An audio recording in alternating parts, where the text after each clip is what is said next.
Yeah. You're broken? My back is broken. Back is broken. What, a vertebrae or what portion? Spinal. What's good, neighborhood? It's your man, marqnash. Today is November the 9th. This is day 9 of No Shave November. And your boy out here looking semi-homeless right now. This is getting a little out of hand. I'm looking like Puto. What up, my brother? What's popping with you? What do you mean by that? It's crazy. What's popping with y'all? What's happening? What's going on? You're back in the lab with your favorite neighbor, your man, marqnash. He is I am he. Got some changes going on over here in the neighborhood, as you can see. We will talk about it on this episode. So excited about this episode. Got a lot of good topics to talk about, good content. And yeah, man, you gonna love it. It's your man, marqnash, breaking beats. Super excited about this one. I'm gonna drop the link out there early in this conversation, and we're gonna cook up the content. Shout out to Lonzo. What up, baby? Ain't seen you in a minute. What's up, Purito? Toby Bartlett, I see you, man. We're gonna got a good show planned for y'all this evening, and like I said, you're gonna love it. I'm gonna run the intro, and then after that, I'll address the changes that some of you guys may see, and I'll address it once, so throughout the videos or any other time somebody asks, you can always rewind this video to the beginning, so I don't have to always say it every time somebody pull up. But thank you so much for your time. Thank you for your energy. Thank you for the opportunity to entertain you all this evening. Hopefully you will be entertained. Again, this is No Shave November. Wow. And y'all can see I'm looking scruffy, super scruffy. If you don't know, No Shave November, No Shave November, I think I don't know when it started, but it's basically it's an awareness thing. It's for it's to draw awareness to people who have cancer and things like that.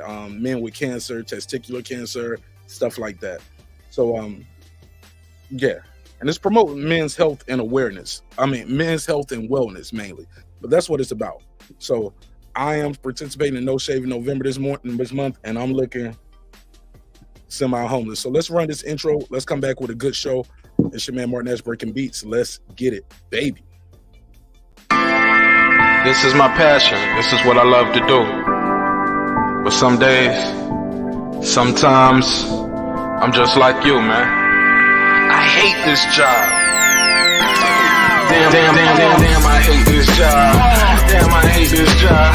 Damn, I hate my job. Damn, I hate this job. I'm just like you. Damn, I hate this job. Man, I hate this job. Man, I hate my job. From a good dream I wake, sun rays on my face, planning out my day, hoping this ain't the one that I catch a case. I feel so good, I feel so straight. My manager keep calling me saying, hurry up, you late. Hurry up, you lay off. Y'all, man, I hate this job. Man, I hate this job. Been trying to play it cool, but it's hard to play it off. I've been hanging on to this bush, cause my car still ain't paid off. I know I'm on my way up, my boy just got laid off, so f y'all, man, I hate this job. Man, I hate this job. These hoes here so ratchet, these niggas here so sneaky. Y'all don't even really pay enough for y'all to only pay bi-weekly. I'm trying to double up my cash, take this job, shove it up your ass. Yo, man, I hate this job. Sometimes I wanna say, walk in and slap my boss. This shit is getting hard. Damn, I hate this job. Gotta make it out of this struggle, bruh. And I don't really mean to take it out on you. You just a customer, but damn, I hate this job. Damn, I hate my job. Damn, I hate this job. Damn, I hate my job. Damn, I hate this job. Damn, I hate this job. Damn, I hate my job.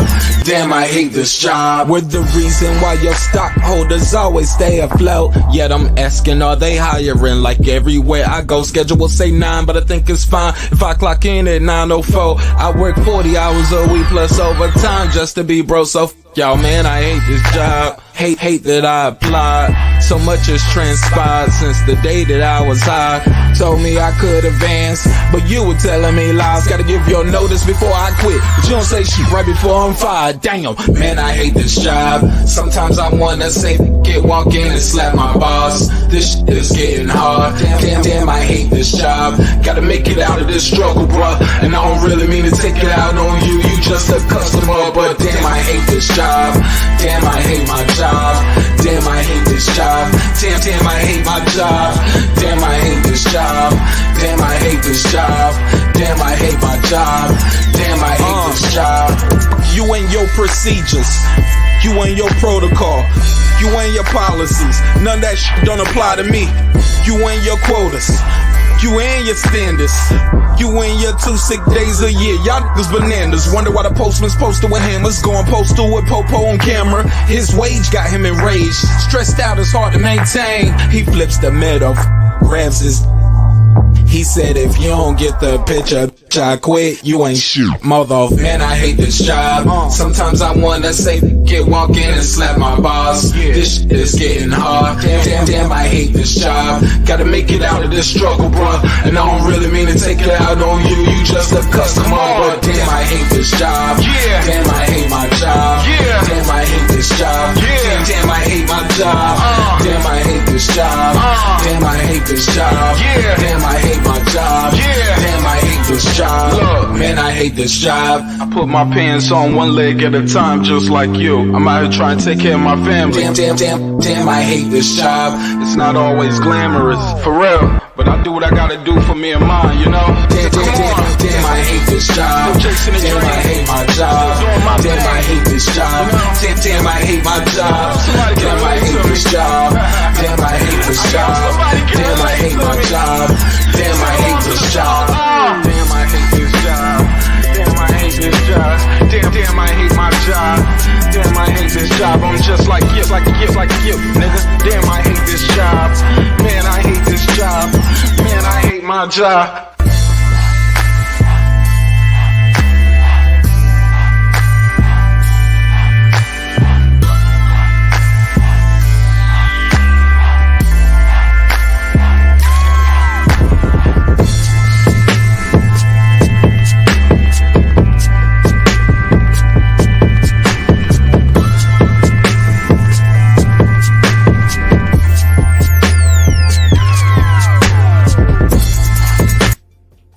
The views and opinions expressed in this program are those of the speakers, commentators, experts, and or the hosts. They do not explicitly nor necessarily reflect nor represent the channel's policy or the views held by the channel or broadcaster. The broadcaster or its channel cannot be held accountable for all or any views expressed during the program. Basically, if I didn't say it, don't come for me. You come for the person who said it. And please don't sue me for somebody else's words. With that said, let's start the show, motherfucker.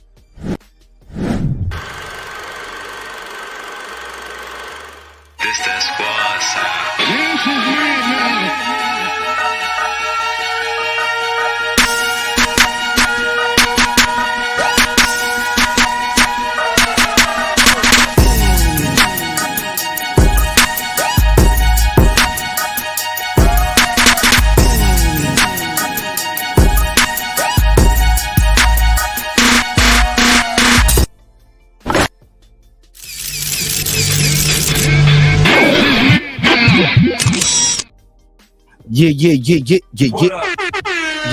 Yeah.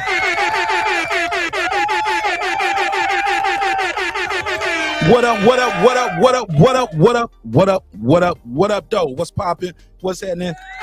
What's going on? You back in the lab with your favorite neighbor, your man MARQ. He is I am he. Today is November the 9th. Like I said before, well, it's November the 9th now because it's at the midnight. Day 9 of No Shave November, and I am looking homeless. Look at my face. Oh Lord, it's getting. But look, it's starting to fill in. I got the little Jada Pinkett alopecia going on right here, but it's starting to fill in. I can feel the little fuzz. I feel a little peach fuzz. Trying to get that connection. I've always had a big mustache, but then this started growing in, but never could all the way get this part to connect. But it's starting to connect. Right, at 40 years old. Put a case on my beard, right? And my genetics. All right, so we got a lot of good topics that we're gonna jump into, but first let me address a couple teens in the chat that you guys and gals have probably noticed. If you are a member to the neighborhood, as you can tell, my membership and monetization privileges have been suspended. Oh man, they put a case on me. Never heard of it. Yeah, they put a case on me. I won't go into all the details right now because I'm gonna make a video about it, because apparently there is some interest about it, because a couple people text me, hit me up on IG, Twitter, and they're curious about what happened. So I'm gonna save that to see what happens with the appeal process, and we'll see what goes after that. But I'm definitely gonna make a video about it.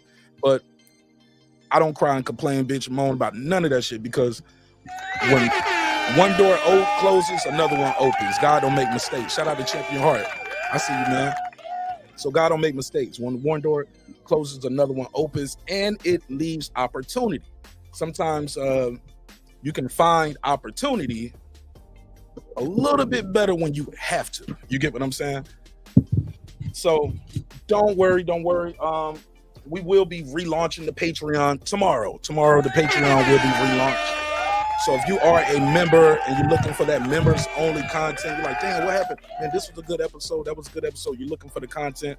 I'll be transitioning all the videos from the membership over to Patreon, so you can check it out there. Also, you get to say and do some things on Patreon that you can't do on YouTube. So a lot of times when we be like, man, I can't show this, I can't say that, I'm gonna be able to do it on Patreon. So make some noise for that.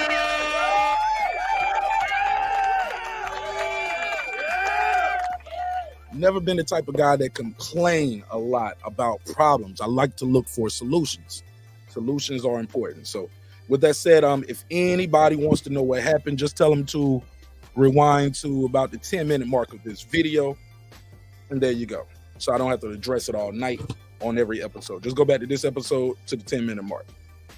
But again, I will keep you guys updated. When I know some more information, you guys will know more information. For the most part, YouTube has sent you guys out an email, though, letting you know we put a case on MARQnash, damn it. They put a case on me. But I will appeal. They have a remedy for this situation. It's called an appeal process. So we will go through the appeal process and we'll see what happened. But other than that shit, the show must go on. Ain't nothing gonna stop this train from moving other than God. You feel me? The show must go on. The show must go on, baby. Somebody said 29, and I still can't connect neither. I feel you. So we'll figure it out, but they have a remedy. They have a process for it, and I will fix the issue, and I will appeal the process. But other than that, might be a blessing in disguise, man. The only thing I hate about the Patreon thing is there's no way to identify the audience members, like, you know, make you guys stand out in the chat when you're a Patreon. So that's the only thing I don't like about it. But you know you're a Patreon. I know you're a patron, and you will get the content. And it's good. It's good. We'll be able to do the music reaction like the other night when we was playing music or talking about music. We couldn't play anything. I'll be able to play something on. We'll be able to play little clips over there on Patreon, which is a good thing. We talking about a fight, we get to play a little bit of it. So that's a good thing.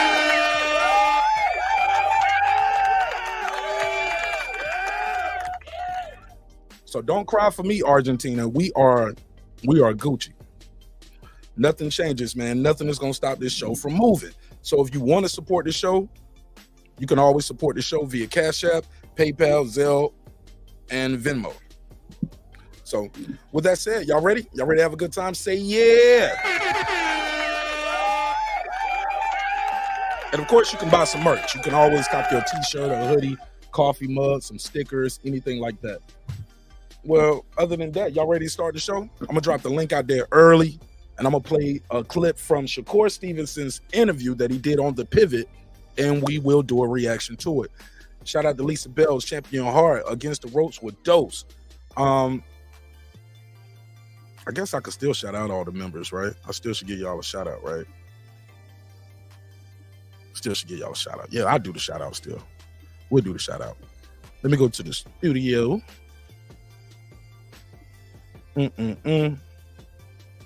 Members. There we go.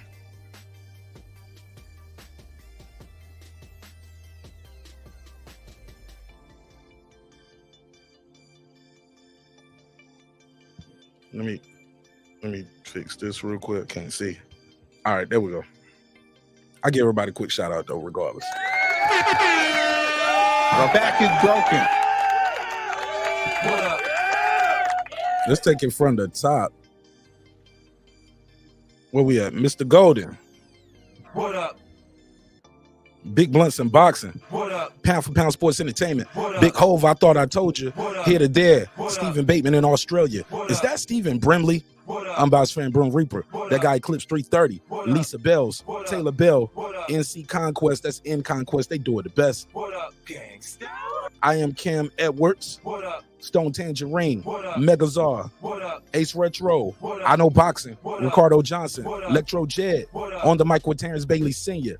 What up? The Exo Factory. What up? Dub Right Side. What up? Raheem the Dream Soto. What up? Like That. What up? Girl Behind the Mic. What up? Cooking with Champ. Cooking with the Champ. What up? That's Champion Heart. What up, gangsta? On the Floor with Shelton Moore. What up? SLG. What up? Kendall. What up? D-Lo 404 Boxing. What up? Carmen Serene with the Serene Saturdays. What up, gangsta? Nick Rich. What up? Aaron Parker. What up? Transcendent Sports Channel. What up? Fistiana Fights. What up? Jacob Sims. What up? Haplo. What up? DJ MFB. What up? Miss Queen Sunkiss. What up? Beyond the Ring with Nonito and Rachel Donaire. What up, gangsta?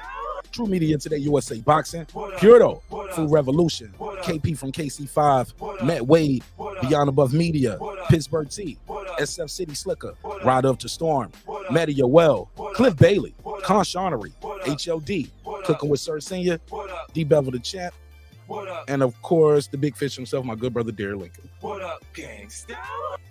All right. Let's just jump right into the first topic. Smash the like button on the way into the room. All right, let me plug this up. All right, so we got to talk about this. Shakur Stevenson did an interview on The Pivot, and he talked about Terence Crawford facing Canelo. He talked about a lot of things. This was actually a very, very good interview. And if you haven't seen it, definitely I implore you all to take a chance to watch this whole interview. It's not a long interview neither. It's about 45 minutes, about 40 minutes. But it's very entertaining, to say the least.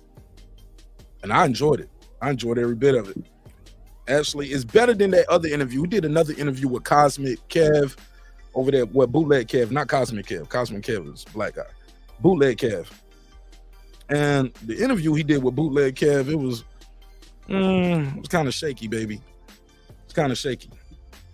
But the one that he did with The Pivot, I actually really, really enjoyed that one. Let me fast forward to a part of this interview that I thought stood out. There was a couple spots that stood out, but let's fast forward. In your career, and you're able to help with those things. And I wish they timestamped these, though. They're such a big podcast, and they make do so crazy numbers, and they got a big staff. I can't believe they don't timestamp these, as big as their staff is. presenting, it's this. I would figure it's the same Let me thing. find it. I think anything is possible. Let me They're find out it. there that I think will be the biggest fight, and I think that we should make it happen. Well, that's the different part, but that's him talking about fighting Tank Davis. Nothing. Like, I wouldn't want to give up anything. That was going to be my answer for you. Yeah, you don't have Let me to give find up it. Let me nothing. find it. out in the world. They gonna tell you that I ain't do enough. I haven't fought nobody or whatever they gonna tell you. Let me see if I can find it on the transcript. But honestly, I'm just ready for the moment. Can that fight get made while you're on top rank? I think anything is possible. Talking to him about fighting Tank Davis, but that's not the clip I'm looking for. Let me see. That big fight and get in front of the world and be able to show the world who I truly am. You know, in November, you have an opportunity to, again, put your stamp on the boxing world. And anytime I've got an opportunity to see you fight, it's just such a high level of skill. And this is a fighter in his life. He better be fully prepared because I'm training my ass. Are you talking Sure. about De Los You know, Santos? you can win a fight like Everybody is watching. That's not it. oh, Channing. That me and him, bro. Let me rewind. And Crawford, Here we we go. sat with Errol, and Channing asked him about boxing IQ. And Errol basically said, it's not that people think he's smarter than me, it's that people think he's more talented than me. And then now that Bud has ascended into like the consciousness of the world, now you're like, oh, dude could throw a football. Oh, he could wrestle. he could hoop. But he could do all these Right, things. yeah, but he's been doing all of those things. But like that, I think that's part of it, to be able to do all of these different things. Trying to find it, y'all. Bear with me. This is the Bud Crawford section or session of the show. If there was one skill you'd be willing to lose and still fight. That's not it neither. Let me rewind. Damn, I thought I had the timestamp. You know, I saw you, you know, the relationship you've had with Bud. And so I just hit him up like, hey man, what's some questions, if you were interviewing Shakur, what's some questions you would have? One question he told me to ask you was, how do you feel you've been marketed and promoted thus far in your career? I mean, Shakur laughed like him and Bud must have already talked about that at one point. As if they must have had some kind of conversation about that. I feel like I've been marketed pretty well and promoted pretty well. I think that I do a good job marketing and promoting myself. I'm good at like putting my business out there. I'm good at selling the biggest fights. Put me in one of the biggest fights. I bet you I have so many different people wanting to watch. Just my only problem with that is he's in a big fight right now. This is going to be in Las Vegas. It's on a Thursday. It's for his next division. A lot of people ain't talking about it, unfortunately. And y'all know I'm a Shakur fan. Actually, Full responsibility. And I take full responsibility. I haven't really been pushing this fight that much, and that's because of De Los Santos. As good as he is and as talented as he is, it's not a lot of fanfare around him. And I guess all of us as content creators, we should share a little bit of that blame. But he said this fight ain't big. This fight is important though. It's for a world title, right? 2 undefeated fighters fighting for a world title. You don't think that's a big fight? Why not? It's a big fight. It's for the WBC. This ain't for no a secondary title. This ain't no WBA regular. It's not a WBO interim or NABO world title. I'm sorry, and I said undefeated. It was De Los Santos does have one loss. 16-1, 14 KOs. This fight matters, man. This fight matters a lot. And it's gonna shake the landscape, right? Because now Shakur goes into this fight with some, yeah, I made a mistake. Yeah, I misspoke. Dose. I misspoke. It happens to the best of us, right? But this fight matters. This fight matters for us, the division. Which leads, I'm trying to find that spot, but basically, I'll try to find it when somebody pull up. I don't want to just keep skipping through while I got y'all up here listening to me. When somebody pull up and I got time to scroll through, I'll try to find it. But I'm close to it because it's at that point of the show where they ask him a lot of questions that Bud sent in. Shout out to everybody pulling up. I said this though. Well, he said this. He said Terence Crawford can beat Canelo. He said he saw a lot of things that Bud can exploit in the Charlo fight. He said, man, I really want that fight to happen because I think Bud is going to surprise some people how good he really is. What, a vertebrae or spinal? Or what portion? Spinal. He said Bud is going to show some people how good he really is. And I'm excited to see it because Canelo has some holes. But don't get big-headed. Like, don't feel like you too big to train, or don't feel like you too. So it must be after this. It's in the last 15 minutes. Like I said, I'll try to find it in a minute. But he said Canelo has some things that Bud will be able to exploit that Charlo couldn't exploit. It's just skills. Skills pay the bills. He said the weight is not as much as people think it would be.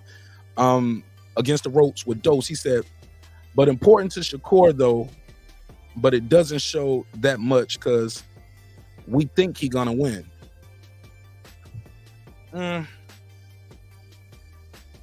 Dose, I got to challenge you on that.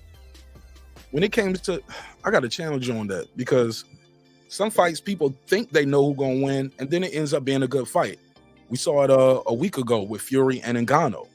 People walked into that match thinking, I know who's gonna win. I think I know who's gonna win. And the person you thought was going to win did win. I mean, he was cheating on. But it wasn't how you thought it was gonna happen. It wasn't no walk through the park for Fury. Fury just didn't go in there and do whatever he wanted to do with Ngannou. Also, Haney versus Loma. A lot of people didn't go into that fight thinking they know who was gonna win, but that fight was for undisputed. It was a big fight. There was a lot of controversy after the fight, but the numbers does not reflect how good that fight was. That was a damn good fight. Haney versus Lomachenko. Excellent fight. Excellent fight. Whether you thought Haney lost, whether you thought Loma lost, that fight was competitive. It was back and forth. Haney did a lot of the early rounds, got some of the middle rounds. Loma started picking up close to the mid to late rounds, and then Haney closed to show out with the last round. So, and if Haney would have lost that last round, it would have been a draw.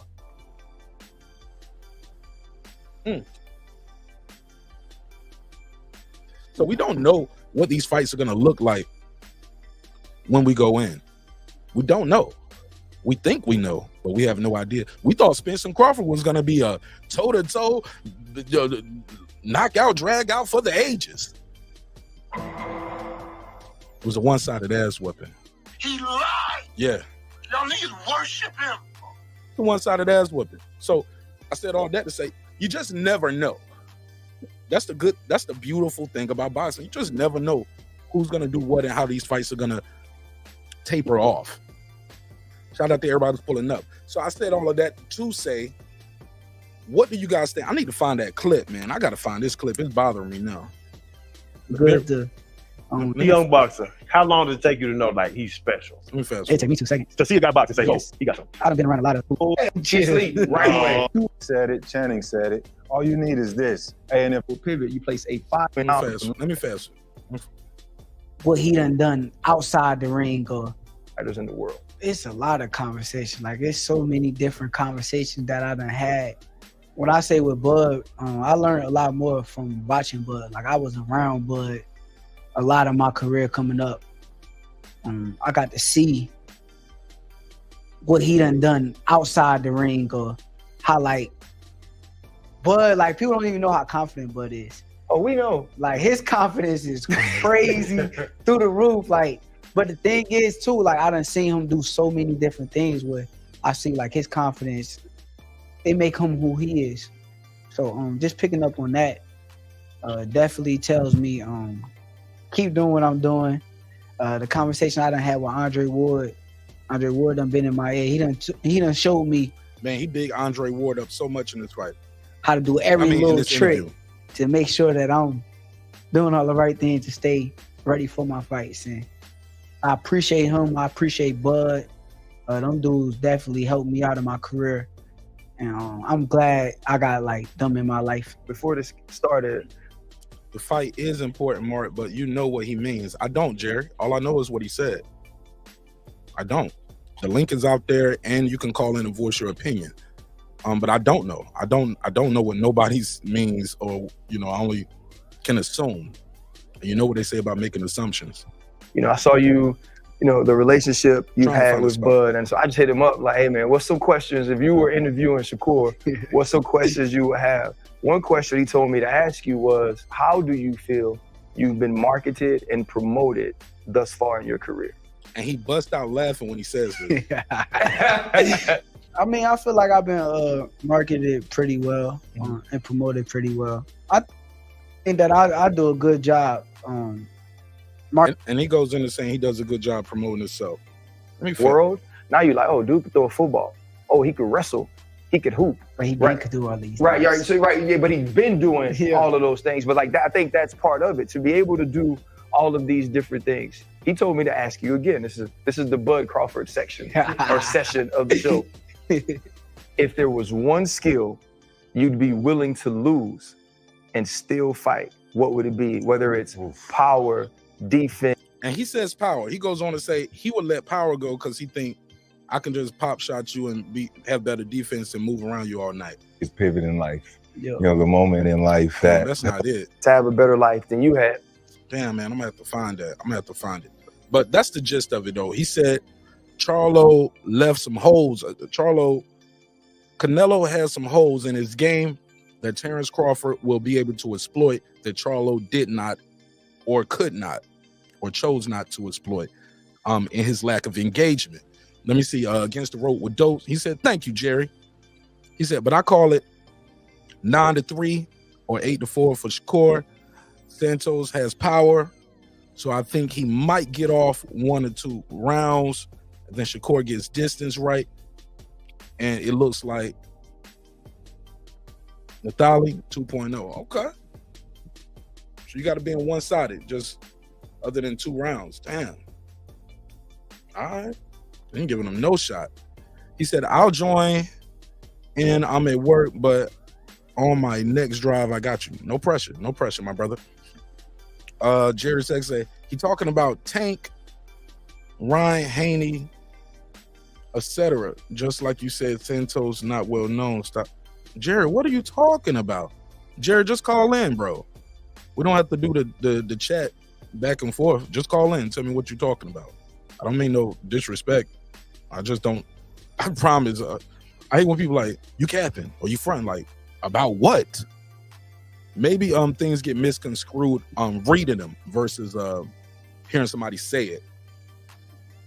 But those can speak for itself, and you can too. So I agree with Lisa though. Lisa was talking about the promotion. The promotion at Top Rank, bruh, it's looking shaky, baby. It never heard of it. What are they doing at Top Rank for as promotion? I think we had a fight. Yes, but it's not just Top Rank. Jamel Herring had a fight on Tuesday on the Zone. A lot of people didn't know about it.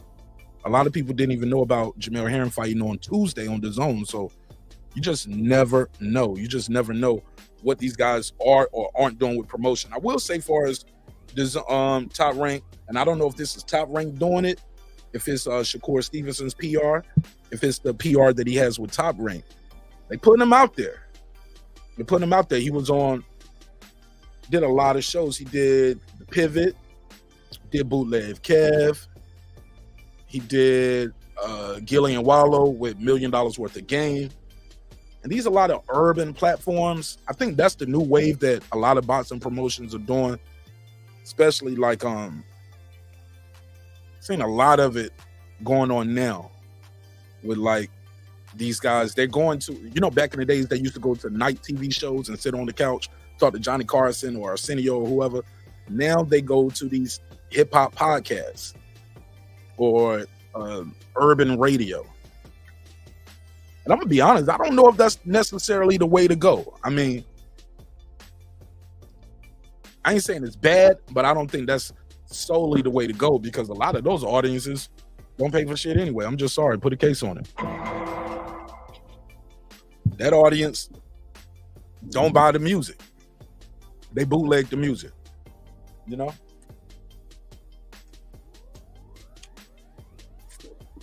That's my opinion. A lot of these guys, they don't not necessarily have a primary boxing audience, so I guess that's a good thing. You introduce your audience to that, but I don't know if it's necessarily translating well to ticket sales, i.e. Crawford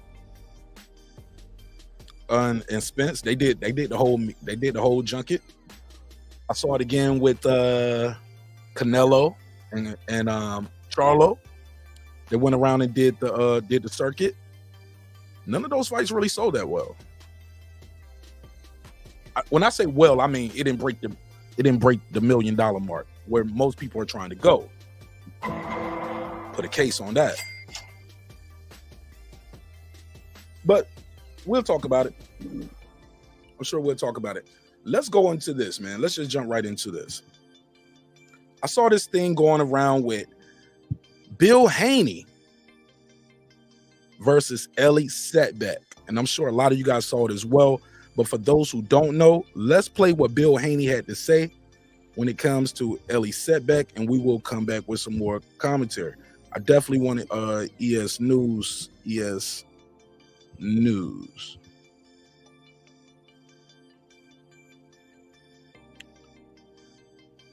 Hold on. Oh, you got enough.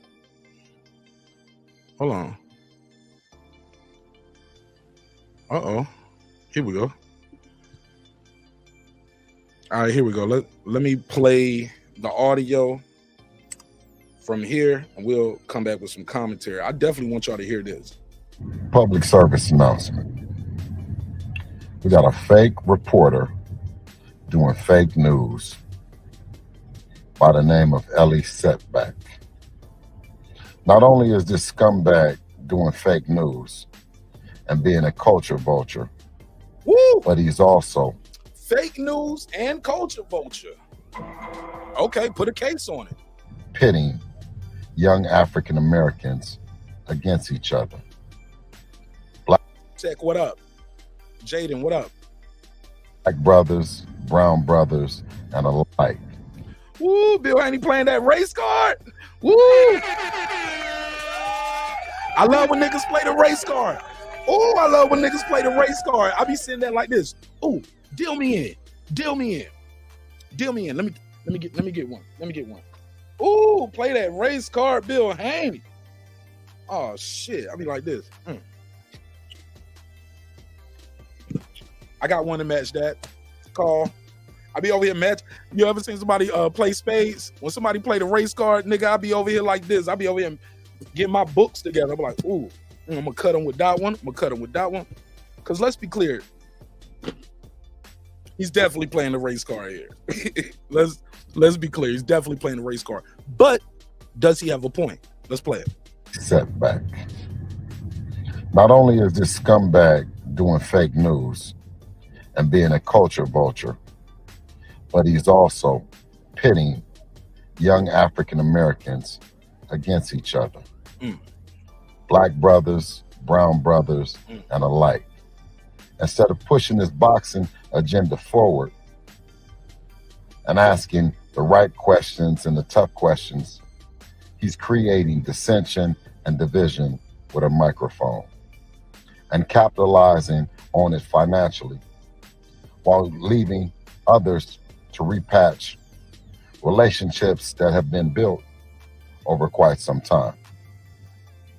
I say, let the fighters and the teams do the arguing, the debating, the fussing, the fighting, only to make up because they have a mutual respect for their positions.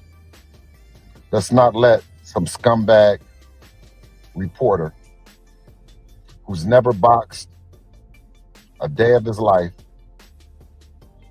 never helped anyone in boxing. Ellie Setback is cancer to the sport.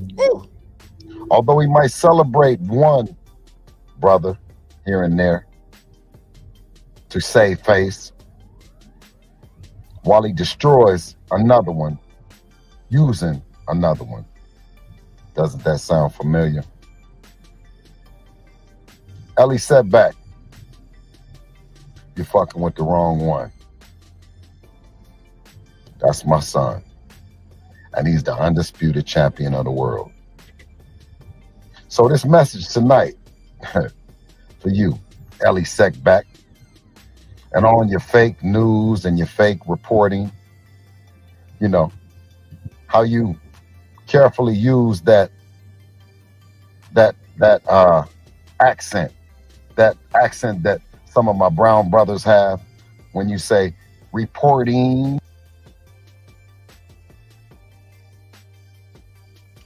Wow.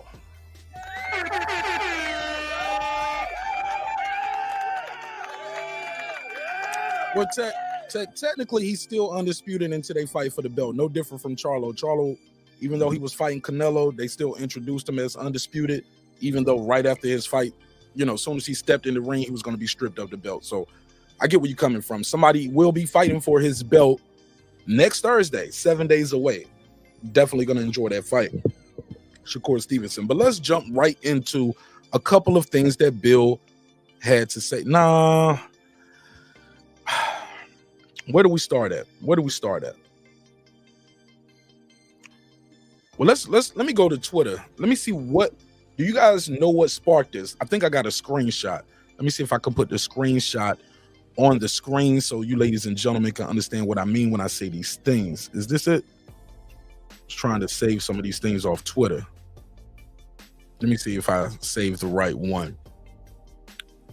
And the phone lines are open if you want to call in and voice your opinion about this. 44692-1766, 44692-1766. No, that is not it. That is not what we're looking for right there. Let me go back. Because, I had to take a screenshot of this stuff because, Tank tweets and deletes. So let me see if somebody still got it on Twitter.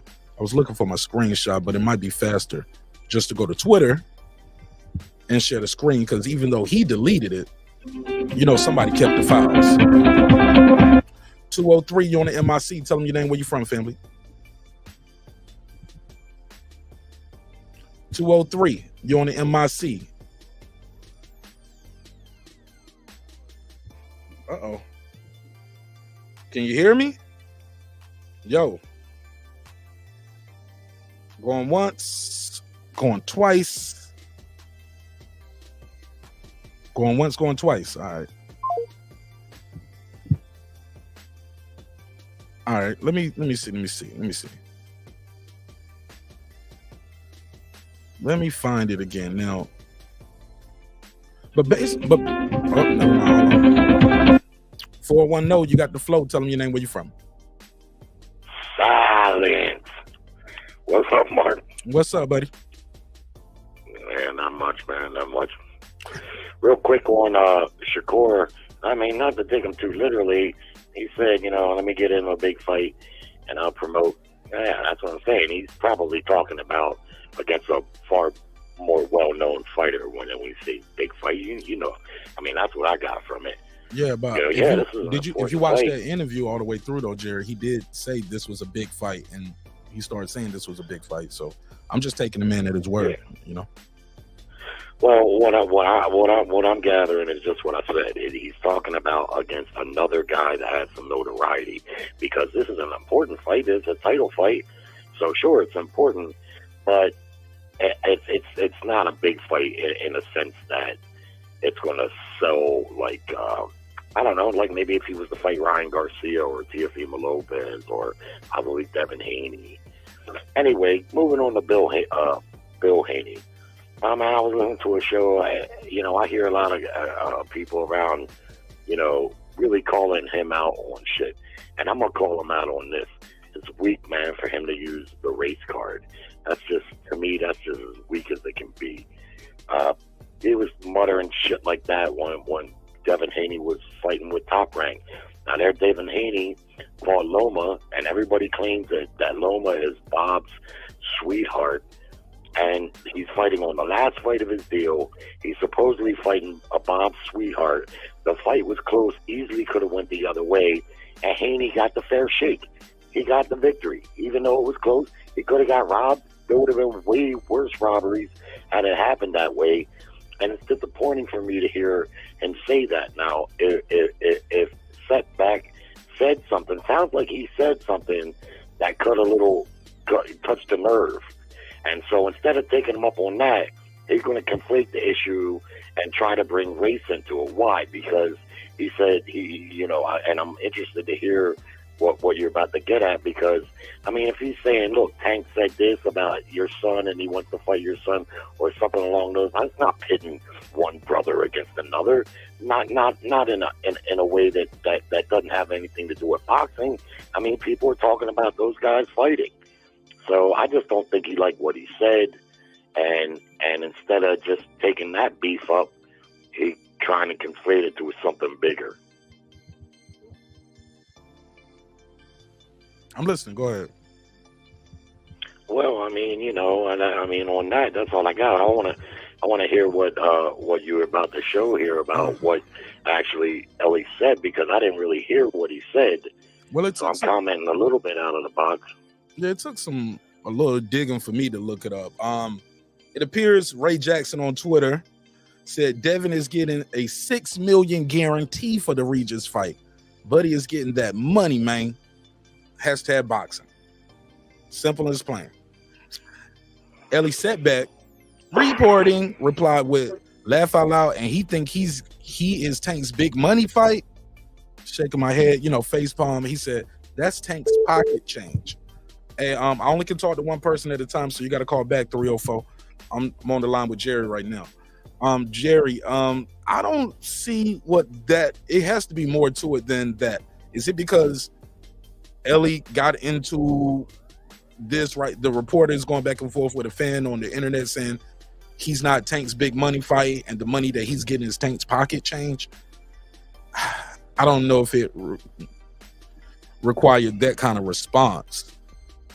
Well, that's what I'm saying, man. He doesn't like that shade that he's throwing there, I guess. And that's okay. I mean, if you want to take that up, the fucking Bill Haney, he's all over the place on shows. I hear him getting disrespected all over the place. And I think to myself, damn, dude, why are you subjecting yourself to this? I know you want to promote your son, but be a little bit selective about what shows you go on. Because a lot of these shows, you got some guys like yourself, you won't disrespect a guest like a Bill Haney. Even if you might disagree with him on things. But I hear him on shows, man. Like people call him a bitch-ass N-word, and just all sorts of disrespect. They call him a what? The N-word. Neanderthal? But no. Neophyte? I know you want me to say it. Say it! I ain't saying it. Say it! No. No, I hate that word, brother. I don't think it should be used, but I hear don't it say so it, much. Jared. Please don't say it. Damn, please don't say it. I'm joking. I don't want to, but you know how people are saying, white people, Mexican people are just saying it freely. I came up in a different era, man. You didn't, if you wasn't black, you didn't say. And back then, black people didn't even call each other that. Only when they was really, really mad, man. Yeah, but now it's become like I don't know. It's just people just say it just every other word. Say what? But nah. Plus, I don't know how to say it too well with the how do they say the NA or GA. Right. You only know how to use the ER one. It's all good. Yeah. Right. So I know I don't want to be called around, trying to use it because I don't really know. I'm gonna fuck around. I'm gonna accidentally say it with the ER like my ancestors did. Shit, it's only one way to say it. Yeah. But it's just on my nerves, man. And I'm disappointed to hear him say that shit. To be like I say, man, there's a way I see it. Devin has had a bit of a charmed career so far. I agree. You hear a lot of fighters say that about him. I don't know, man. They're a little spoiled. Now, if that is done right for him, they've made some really good moves because he is not a super popular fighter, but they've got him deals and opportunities, that I think are beyond his popularity. And so kudos to him for that, man. Jerry, let me give you a little pushback right there. Yeah. Guys are getting their biggest paydays fighting Devin Haney, though. So he's popular to somebody. Somebody knows something that we don't know. Loma got more money to fight him than he got to fight Tio. You know what I'm saying? Yeah. But Loma's never been a popular fighter. I think you're missing a point, though. But he's allegedly more popular than Devin globally, right? He's a 2-time gold medalist, future Hall of Famer, 3-4 division champion, you know what I'm saying? Former unified, he is known. Biggest payday, fighting Devin Haney. First time on pay-per-view was fighting Devin Haney. So somebody knows something. Yeah, I mean, that's a good point that you're making, but I don't see it. I'm not saying he's irrelevant. I just think that, like I say, is the deals and the opportunity and the money. But that's a solid point because regardless what people say, man, these promoters and all out there, they're not looking to just give away money and lose money on fights. I mean, they do sometimes, we know that, but that's not what the intent is. Surely not what the intent is. However, Eddie Hearn said the reason this fight is on pay-per-view is because it was too expensive. But that's what he said. He said the money that, they wanted, probably Haney, was more than what, they were willing to propagate for it to just be part of the subscription. But I'm very disappointed in that also. because I want to see that fight. But I'm not, I'm going to buy the Charlo. I'm going to buy the Benavidez fight. And when's that? That's in the 25th of this month. This month on the 25th. Yeah. Right, and then the Haney and Regis. When is that? That's December the 9th, next month. Yeah, see, that's going to be just a couple weeks later. But you don't have to. But when you're buying it online like that, like if you're buying it from your cable provider, you don't pay for it right then. You pay for it the next month. So you won't be paying for that November fight to December. And that December fight, you won't pay for that until. Actually, no, that December fight, you got to pay for that on the spot because that is the zone. Right. Yeah, so you got to pay for that on the spot. I mean, I know that, but you still got to pay for it. Yeah. And plus, that's Christmas month and stuff. And nah, man, I just wait. I just wait a couple days and watch it on YouTube. I guess I like to see it live. But like I told you before, man, boxing pricing itself out for me until they realize.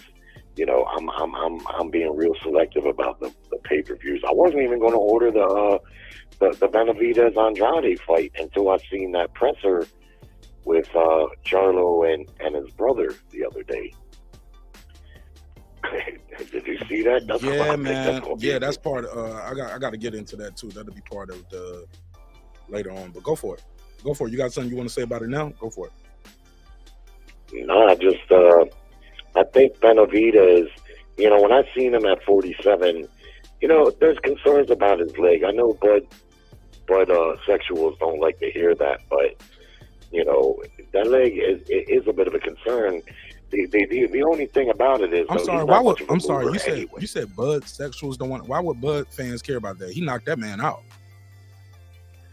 Yeah, I know, but because some people don't give Bud credit too much because they say, and you've said this before, they bring up Benavidez's leg. And he knocked him out though. He was an undefeated fighter when Bud fought him. He knocked him out. Ain't nobody else knocked him out.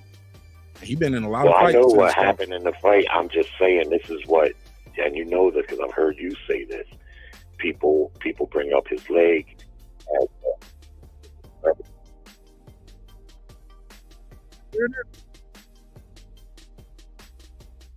Hold on.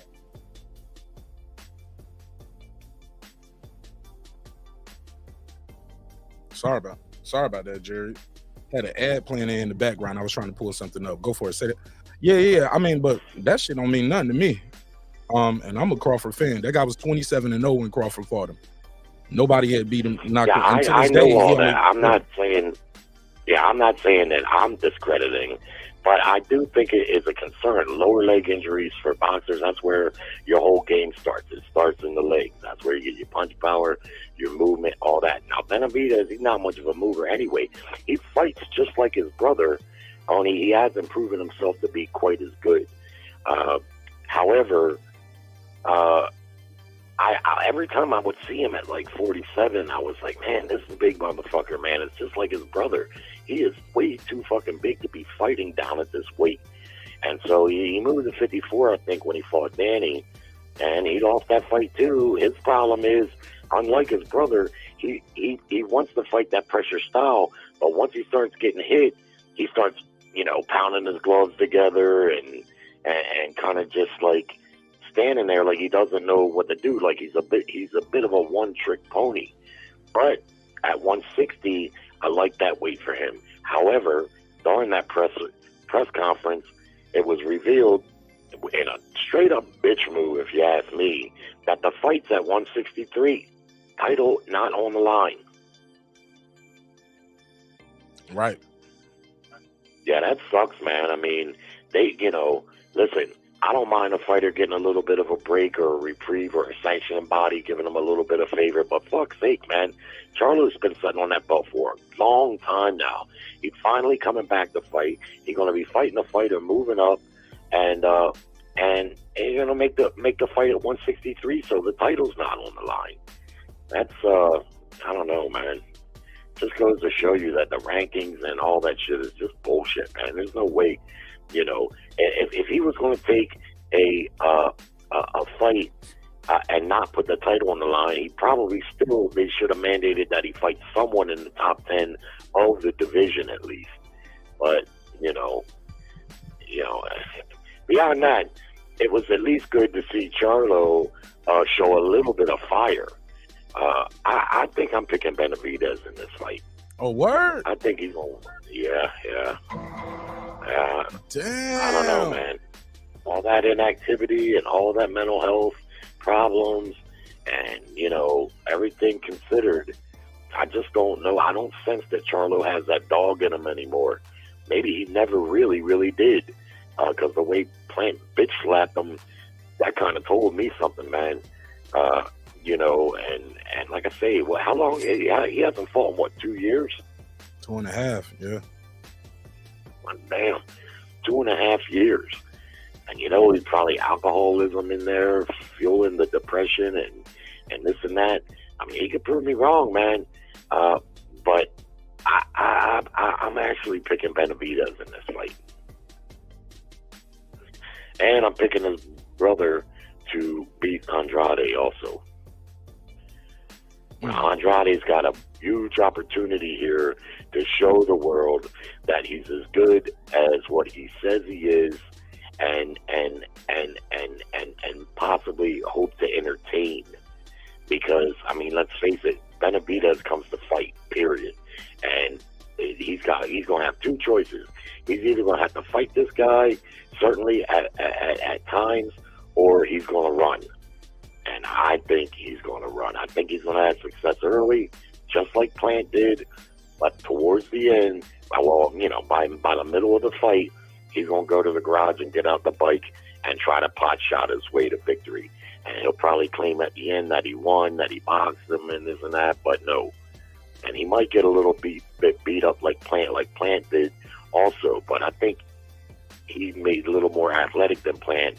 And so he'll probably move more. Because if you watch that Plant-Benavidez fight, Plant never stopped trying to win that fight. He didn't really do a whole lot of moving, even though he was getting beat up in the second half. He was still trying to win and staying in position to punch back. I don't see that with Andrade. I mean, I could be wrong, and I hope I am, because I want to see a good fight. This is a crossroads fight in that division. This is the biggest fight of his career, and you could say the same thing for Benavidez. There's very likely a title shot against the undisputed champ for big money. So this is where we need to see the best of Boo Boo Andrade. Okay. Would you agree? Yes and no. I'll say this. Benavidez is an excellent fighter, man. He's a great fighter. Very great fighter. And I believe Andre is super talented. My only issue is if Andre, and I've said this several times on the air, shout out to Jaden, I see you. Irvin Mack, what up? What's up, Dub? He said tried to join the panel but kept getting kicked off. No, I didn't kick you off. I saw you pull up one time and then it dropped off. It said you left. It didn't say I kicked you off. But the link is pinned at the top. You can try again, Dub. I did see, I want to say this. If Andre goes out there and loses, some people are just going to say he was trashed the whole time. He never fought nobody. First time he fought somebody, he loses. They're not going to look at it as, hey, man, this is his third division. He was a champion at 54, champion at 60. He's going to 68. If he loses, people are going to just say, oh, he was a hype job this whole time. That's my only concern with the fight. And Benavidez might not even get credit. They'll say, oh, you fight a guy that was 50. Or on the flip side, let's say he goes out there and beats Benavidez. They'll say, hey, he was at that weight too long. He lost to a guy coming up from 54 to 60 to 68. Like fans nowadays, they just look for reasons to nitpick and discredit guys instead of giving guys credit. That's my thing, bro. Yeah, that's a good point. But just like what you just said there, that's what fans are going to do. Not all, but some. You're going to hear that, just like you're going to hear about Benavidez's leg. That's what we do, I guess. You know what I mean? And so, but that's a fair point. But I'm probably one of those guys that would say he was overhyped. He hadn't beat anybody. The fact that he's 2-weight division champ doesn't mean a whole lot to me in the four belt era. I'm concerned about who did you beat to get those belts. You see what I mean? And what type of fighter were they? Because with 4 belts in each division, yeah, a lot of times you get guys that got the belts that might not even be top 10 fighters, but they got the belt. And bully to them, okay, if we're going to have 4 belts. But at the same time, to me, the more important factor is who did you beat and how did you look beating them? And I don't follow boxing as closely as I once did, but I don't see anybody on Andrade's list there that I'm like, damn, how the fuck this guy, man? I mean, this guy ain't really fought nobody. Canelo's right about this guy. He fight with nobody, you know? Right. And the whole time, he calling out the top guys. So you got a fighter with very low popularity, hasn't really fought any top guys, yet he pining away for the biggest check. And I can see why he hasn't gotten it. So this time, he's got a real opportunity. He's in there tough. I mean, let's face it. He gave up his belt and moved out of 160 with Janabek, the mandatory. I don't know if that was a duck move, but I didn't hear him talking about moving up until Janabek became the mandatory. Then it seemed to me, at least, now I could have missed something, but it seemed to me, at least, all of a sudden, he left the division. He goes over there with the PBC. I don't know if he's had a fight over there yet. Has he had any fights over there? He fought Damon Nicholson. Yeah, he had a fill-out fight at the weight against Damon Nicholson. Okay, so he had one fight there. And the very next fight, he on pay-per-view now, fighting David Benavidez, a big fight that people wanted to see him fight. So Well, I can't get mad at that. well, we got to. Well, no, not. I can't either. But what I'm saying is, you know, it's kind of like from the frying pan to the fire, because this fight is not pay-per-view because it's some, you know, going to be some great pay-per-view success. I can't see it doing more than 100,000. I'd be surprised if it does more than that. Even though it's a crossroads fight in the division, it's a good matchup, but you know, it's only pay-per-view because just like all these other fights are pay-per-view. That's the only reason why. This fight really, if boxing was about shit and Showtime or HBO was still in the game, this is a subscription fight, no question about it. But otherwise, but the point still stands. This is his opportunity to finally fight a top contender. It's a meaningful fight in several ways, and now it's time for him to show up. And he's going to have to fight Benavidez at times. He's just going to have to. He's going to have to stand his ground and fight him at times. I haven't seen enough power from Andre to suggest that he's going to be able to knock out Benavidez. And so, to me, his options are stand in the pocket a good amount of the time and try to actually box. Because that's what boxing is. People who don't know, go watch Pernell Whitaker. Pernell Whitaker stood right in front of you where he was in distance to land his punches while making you miss.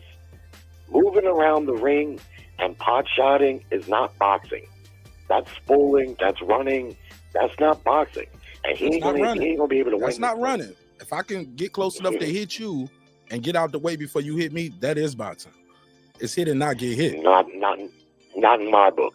Yeah, but first your book ain't called boxing then. Your book called something else, because that's exactly what boxing is. If I can get close enough to hit you, you should be able to hit me. Now running is moving all around the whole ring all night and don't throw no punches. But how am I outlanding you? I threw more, I landed more, but you said I was running. It's impossible. Yeah, well, that's if he throws more and lands. That's if he does that. He ain't gonna win that fight doing that. I will bet you $100 he will not win that fight with that strategy. I don't think the promotion. Who won't win? Who won't win what fight with that strategy? Andrade, with the strategy of pot-shotting and moving. He's not going to outpoint Benavidez at that.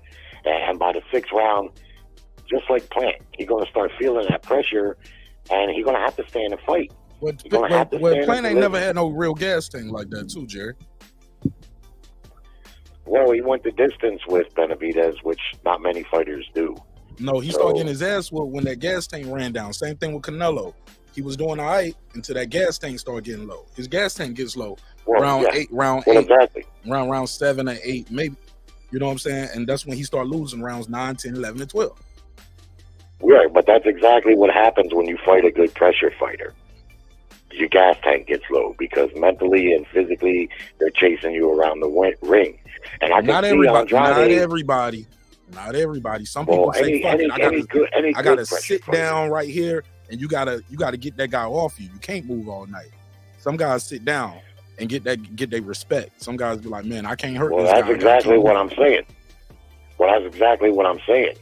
He's going to have to fight him at times. Yeah. Just like Plant did, but because Plant did that very thing. But the pressure caught up to him. That's what David's whole game is. We know that. David is not, I mean, he can box some, and he's got good, reasonable hand speed for a guy his size, but his game is pressure. And just like he gave up them rounds against Plant, he knew that eventually that pressure was going to make him wilt. And I can see the same thing happening with Andrade. My only question is then, like I said, is he going to pot shot and try to move around the ring and pot shot his way to a decision, or is he going to do what he needs to do for his career as a whole and to win this fight? Because I don't really think the promotion's on his side, to be honest with you, because frankly, if I'm the PBC, I'd much rather match Benavidez against Canelo. That is a highly promotable fight. Duh. Andrade, I mean, Canelo got to want it. Canelo wants to fight Hyman. He want to pop a cherry when Hyman come. Jaime Munguia in May. Never heard of it. Yeah. You know why? It's very simple. Why? You tell me, Jerry. Tell me why. Because Munguia is Mexican. Munguia. And while he's not. You don't even know this nigga, man. You don't even know this nigga. Well, I know who he is. He said Munguia. What I also know. Jaime Munguia ain't gonna do shit with Canelo in there, and you know it. Well, that remains to be seen. But I know why they want to make that fight, because it's a highly promotable fight with the Latin crowd. Because Munguia, whatever the fuck his name is, he is a pretty popular Mexican fighter. Now, he's not popular like Canelo, but if you put the two together, same thing with Benavidez. Even though Benavidez is really American. I mean, he's fucking born in Arizona. His dad is Nicaraguan or something else. What you say? I don't know. His dad is what? Nicaragua. What? He's no... I can't remember where his dad is, but... Jerry. One of his parents is Mexican, and the other one is from Ecuador or something like that. But they call him the Mexican Monster. It's a highly promotable fight. Jerry, I think the promotion. Jerry. Yeah. Where you say he from? One more time. Nicaragua. Okay. Is that close? Is that close enough for you? With a C. Yeah, because that first two times you said Nicaragua. You put a G on that thing, and it's a C, Jerry. It's a C on that thing. It's a C on it. Hold up, let me get my cards out. You know, I love to play the race card now. Let me deal you in. Let me deal somebody in over here. Let's deal you in on this race card game. All right, I'm fucking with you. Just joking. Anyway, it's good that these fights are coming up. It gives us something to look forward to, whether I'm going to buy all of them or not. I mean, these are pretty good matchups, so at least we got that to look forward to. Fair enough. I think the audience heard it too. They caught that shit too. You said Nicaragua. I was like, yo, it's Nica with a C. Nick, Nicaragua. He said Niggura, Nicaragua. I was like, yo, my man. I'm joking. All right, Mark, that's all I got, man. Yeah, you better get the hell up out of here before they cancel you, Jerry. Yeah, they're going to cancel me too. For you. Yeah, before they start hating on me in the chat. They're going to start putting white Klans hats in the chat, man. All right, man, be safe, bro. You too, Mark. Shout out to Jerry, the Terror Tasker. Good call, man. Good call. Sorry if you tried to beam in. Sorry if you tried to call in while Jerry was on the line. I only can take one call at a time, which is pretty good because putting people on the three-way with each other, that can get a little toxic. Like, well, Jerry, let me tell you this. But you can join the panel. The link is pinned at the top. The link is pinned at the top. Where we at with it? What was that? Let me see. Are we still on this? Yeah, Bill Haney versus ESnews. Bill Haney versus ESnews. Some people saying Bill Haney. Yo, shout out to Block Life for the Cash App, man. Thank you for supporting the show in a major way. Block Life, ENT. Appreciate you for supporting the show in a major way. Thanks for the Cash App, fam. All right, where we at with it? PGH Big Dog, what up? Jaden.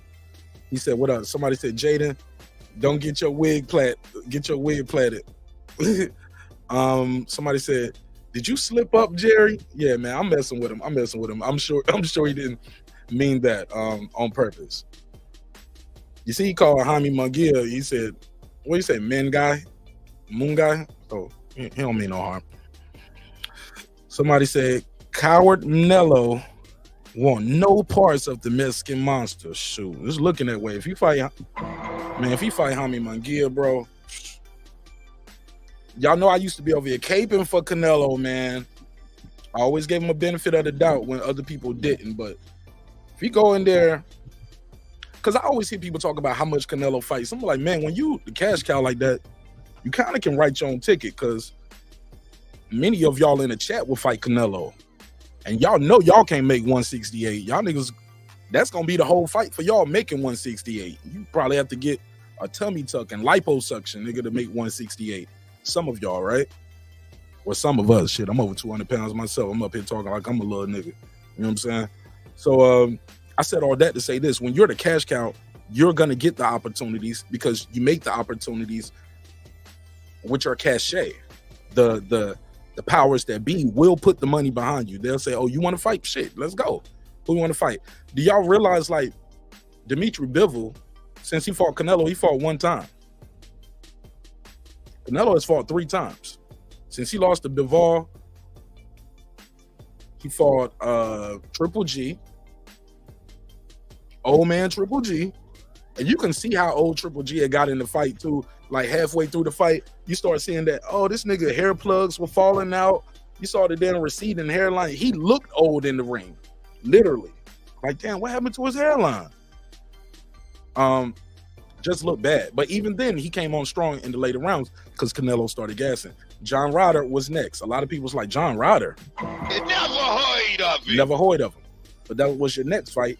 And then, now I get it, that was your mandatory, but when have mandatories ever stopped Canelo from moving however you want to move?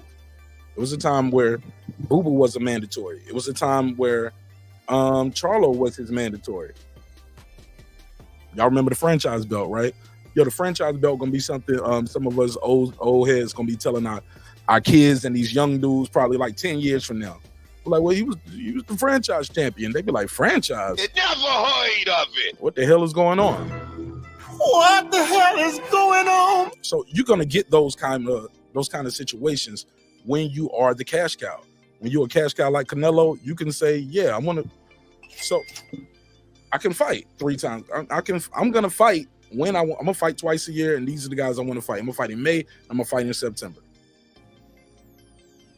Bruh. Lost to Bivol, Triple G rematch, John Ryder, Jamel Charlo. That's the last 4 fights. The whole time this been going on, people still have been wanting him to fight Benavidez or Boo Boo Andre. So this shit is crazy to me, but I digress. Let me see who's knocking at the door. Welcome home, welcome home, welcome home. What's poppin', my G?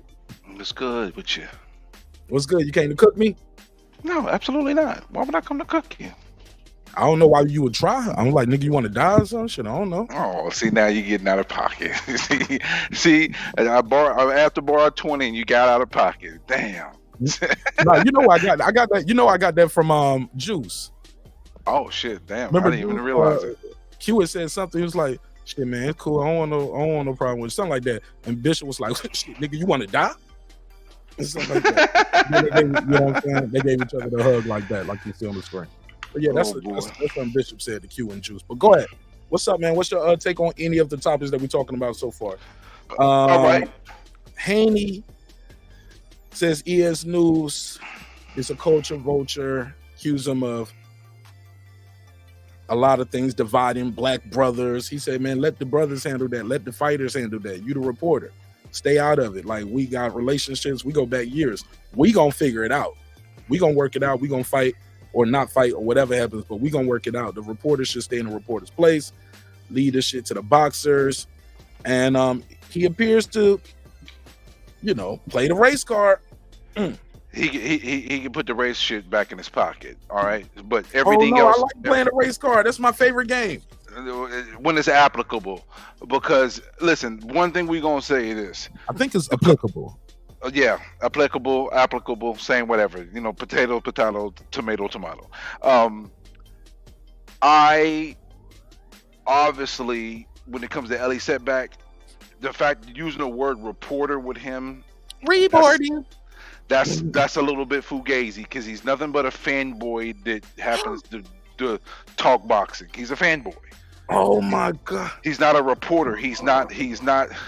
If he was a reporter, that would be the most absolute disrespectful reporter I've ever seen. He's not a reporter. He's a fan. How about this? Could we say he's boxing paparazzi? There you go. That's closer. That's closer. He's definitely a cameraman. He's everywhere. He's at the airport, like on some TMZ. He's like boxing TMZ, kind of like, right? Yeah, that's a closer representation. And those are reports. The issue with the whole race thing. If it wasn't for Ellie, we never would have got that Bud Crawford, Errol Spence footage. How it was, like, he got the whole shit. He was talking to Spence. Bud walked by. Bud said, "Ski." Well, he need to stay in that lane. Stay in your lane. Be a fan who happens to talk boxing, but he's not staying in that lane. But the buck stops right there for me, though, because the thing is, he did the same shit with Wilder and Fury. You know what I mean? So I mean, that's not black. That's not black on black. That's black on white. So the whole. He's trash, in my opinion, but to make it about pitting black brothers against black brothers, nah. It's just not being an actual reporter, not actually, you know, sticking to the integrity of a journalist. He's not that. We giving him too much higher. We putting him on a higher scale than what he really is. He's nothing but a fan with a camera. That's what he is. He's a fan with a camera, and when we realize that and understand that, then he gets put in his proper. He's you know, allocated in his proper place.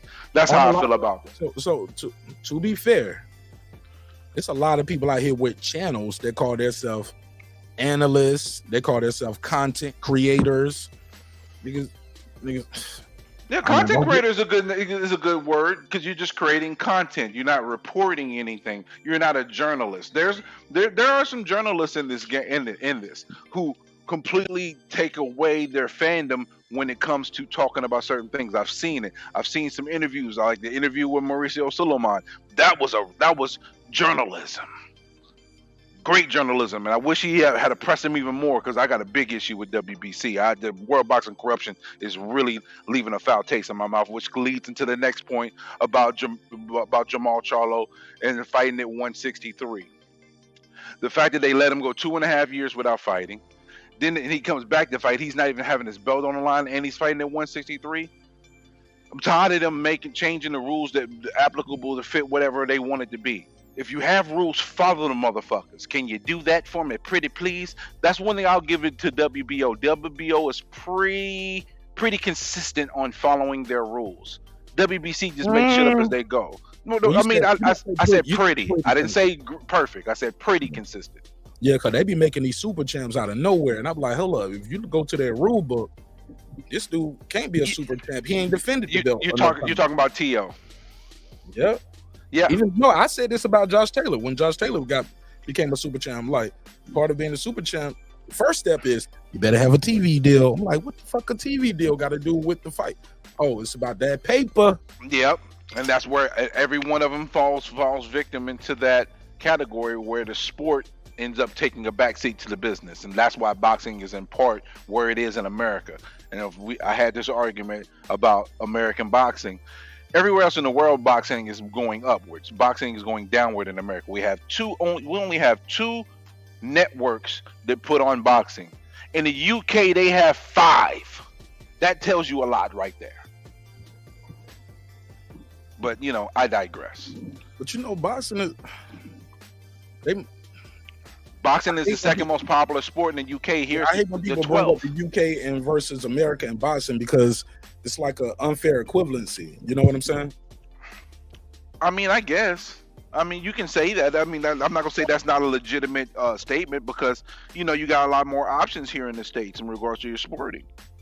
And a lot of leagues, and it's a lot, man. It's a lot, and they are here. But I'll tell you this much, and they're on TV. They got network deal. Go ahead. No, I just say if boxing had better structure, like when the game was starting to change, if they actually restructured themselves and pivoted, they probably could have put themselves in a better position to be able to take advantage of the changes of the industry itself. They stuck with status quo and then said, hey, we'll just put it on pay-per-view, And that model is, I'm not saying it's dead, but that model is not being used correctly anymore. It's being used just so that fighters can get paid, because the fighters are asking for this amount of money, and they can't pay those guys, putting them on network television because the money is not coming like it used to. We got a challenge. I need to make a drop for that challenge. We got a challenge right here. Pittsburgh T says we all are reporters. Brim, Haney wrong. Oh shit. And I gotta agree with him because I've gotten news from fans. I remember Terence Crawford's sister was the first to hit me up with Tank Davis got arrested. That last time he got arrested, that was the night Boxing Scientist became a star over here. You're a breakout star, man. We break stars over here on Breaking Beats. Breaking Beats, breakout stars. Man, we break stars over here, man. Go ahead. What's up, Boxing Scientist? The Boxing Scientist. He used to call in. He didn't even know how to join panels before. This nigga on panels now. He got his own show, hosting his own panel. Boxing Scientist, you gonna talk? Going once. Boxing Scientist going twice. Boxing Scientist going 3 times. All right, just beam back in. Just beam back in when you get your audio. Can I respond to what Pittsburgh T said? Please respond to it. Pittsburgh T, you're right, but not all of us are journalists. We can report, but we're not all journalists. Define a journalist. A journalist on my ass. That ain't in the first words. Of, what is it? I was trying to get my thoughts together. Damn, can I get it together, please? That emphatically. You don't need no Go straight to the meeting. You giving me a hard time for the fun of it. Okay, you gonna chill with that shit. All right, no. Yeah. Hey, look, you gotta laugh, man. You gotta laugh. I want to be serious. All right, so a journalist separates personal feelings and biases towards something and sticks to the facts of something and presents that to the people without his personal take. That is not true. In part, it is. That is in no part in the definition of a journalist. I think Dan Rather was a journalist. He didn't always have report. No, okay. He does a type of journalism. Would you say Skip Bayless is a journalist? He was.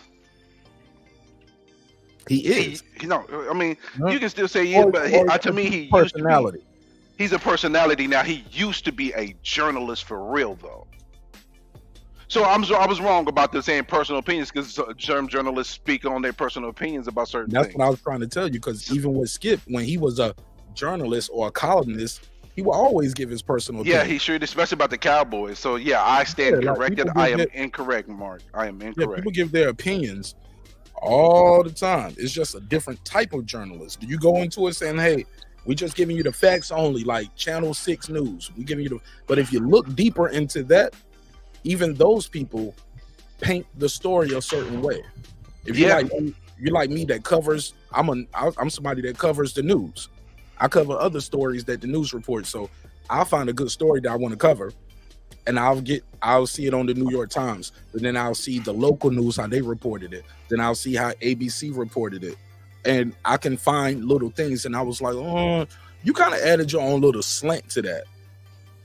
You get what I'm saying? MARQ journalist extraordinaire. I mean, my degree is in mass communications. What's up, the boxing scientist? What's up? Hey, Mark, what up, man? Brim, salute. Hey, so what are you cooking on right now? Haney versus ESnews? Man, boxing. Go ahead. Anything on your mind? Oh, all right. That's the main. I was listening. I was driving on my way to the liquor store, and I'm here chilling in the parking lot. I was listening to all of that. We don't even need all that personal information. Like, you at the liquor store and you drinking in the parking lot. Man, do not catch a case live on air, my nigga. No, I'm just letting you know. I've been listening. I've been. I do it for La Raza. Like, man, you going to prison? No. I know what I'm doing. I know what I'm doing, bro. Yeah. No, but don't ever catch me again, bro. Listen, yes, sir. So what you were saying about okay, you guys like to shit on Jermall Charlo a lot, which you should, because he's a disgrace to the sport. But why? Okay, if he's such a piece of shit coward, why do you guys still hold that against Canelo? Like, he ducked them and shit. That's what I don't get. Like, why do you still want to see that fight? Who said they want? Who is y'all? You talking about you talking about the blacks?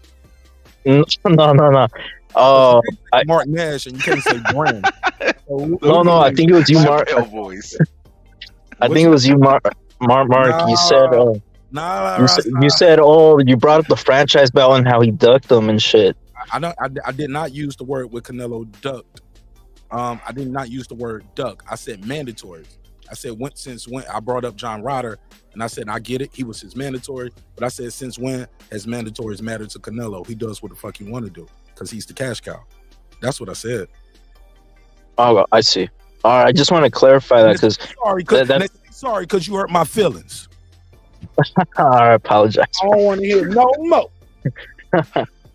No, go ahead. I misunderstood. I was just trying to understand what you meant by that, because yeah, man. Like, I'm not trying to see that fight. He was coming for you. Yeah.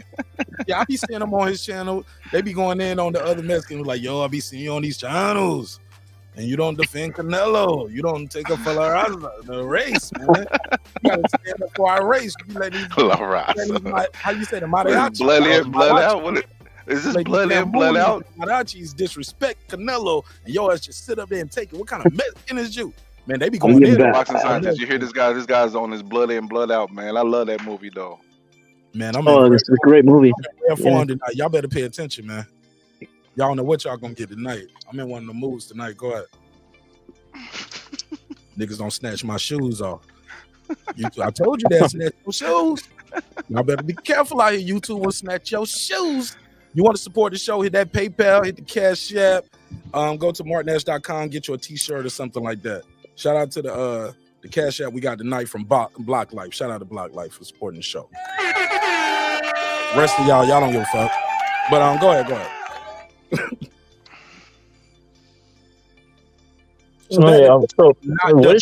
What is Shakur saying? Shakur saying what? Oh, he said he said Canelo has some holes. Like Tim Bradley said, you gotta fix them holes. I got the drop. So I still got the drop still, or did I delete it? Go back to your country. But he gotta fix these holes. Yeah, talking about Canelo. He said Canelo has some things that Crawford will be able to exploit that Jermall Charlo couldn't exploit. But he gotta fix these holes. Okay. But do you guys want to see that fight or not? Yeah. Crawford versus Canelo? Hell yeah. Yeah, absolutely. But after Benavidez and Boo Boo, though. Okay. I don't think I got. He don't got to fight both of them. I think he just. No, I'm talking the winner. That's what I mean. After he fights the winner, but they already saying that that's not going to happen next. So it's whatever. It looks like most likely Munguia, right? Most likely. I won't be behind that fight. Crawford jumped the line. Shit, that's just me. I won't be paying for that fight if he fights Munguia next, because I ain't paying for that. It's gonna do his numbers, but we know the result of that fight. Munguia ain't ready for no for no Canelo, bro. That's just like it's almost a foregone. But you could say the same for Crawford, right? Like he's not ready to jump up 3 divisions. How do you know? The thing is, he ain't never been. He's already did 3 divisions, though. And he's looked good doing so. Dominant. He's on a knockout streak from his last division, bro. Do you understand? He is a respectable fighter, bro. McGee just went life and death, bro. He just went life and death. Okay. With a fighter that was much lesser than a Canelo. But have you ever seen a boring Munguia fight? Like I said, it's going to do his numbers, and some people there's going to be people that's going to tune in, but it's not the fight I want, so I'm not going to spend my money for a fight I don't want. That's not the fight I want. You know, I spent enough money on boxing. When it's all said and done, I'm gonna spend over $1,000 this year. Here's my thing, and here's my argument for the people who saying Crawford jumping the line. What has Haney Munguia done? He's got an okay. He's got an okay resume. To be more at 160. No. He's been at 168. He's been at 168, bro. What are you talking about? No. That's not what I ain't talking about the weight and how long you've been there. What has he done? He's not more accomplished in the sport of boxing than Terence Crawford. That's just a fact, and you know it. Yeah, but okay. Right out of it, my brother. These are facts. He's not more accomplished. But if you're Canelo, put yourself in his shoes, right, for a second, and think of it like this: like they weren't fight. I think Haney Munguia, and I call him Hyman, because he's gonna get his cherry pop when he get in with Terence Crawford. I'm sorry, Canelo Alvarez. Gonna get his cherry pop. I think he's an easier fight. Okay. Oh, well, we don't know, but here's the thing. I think that's my opinion. He's an easier fight. But think of it like died backstage last time he made weight.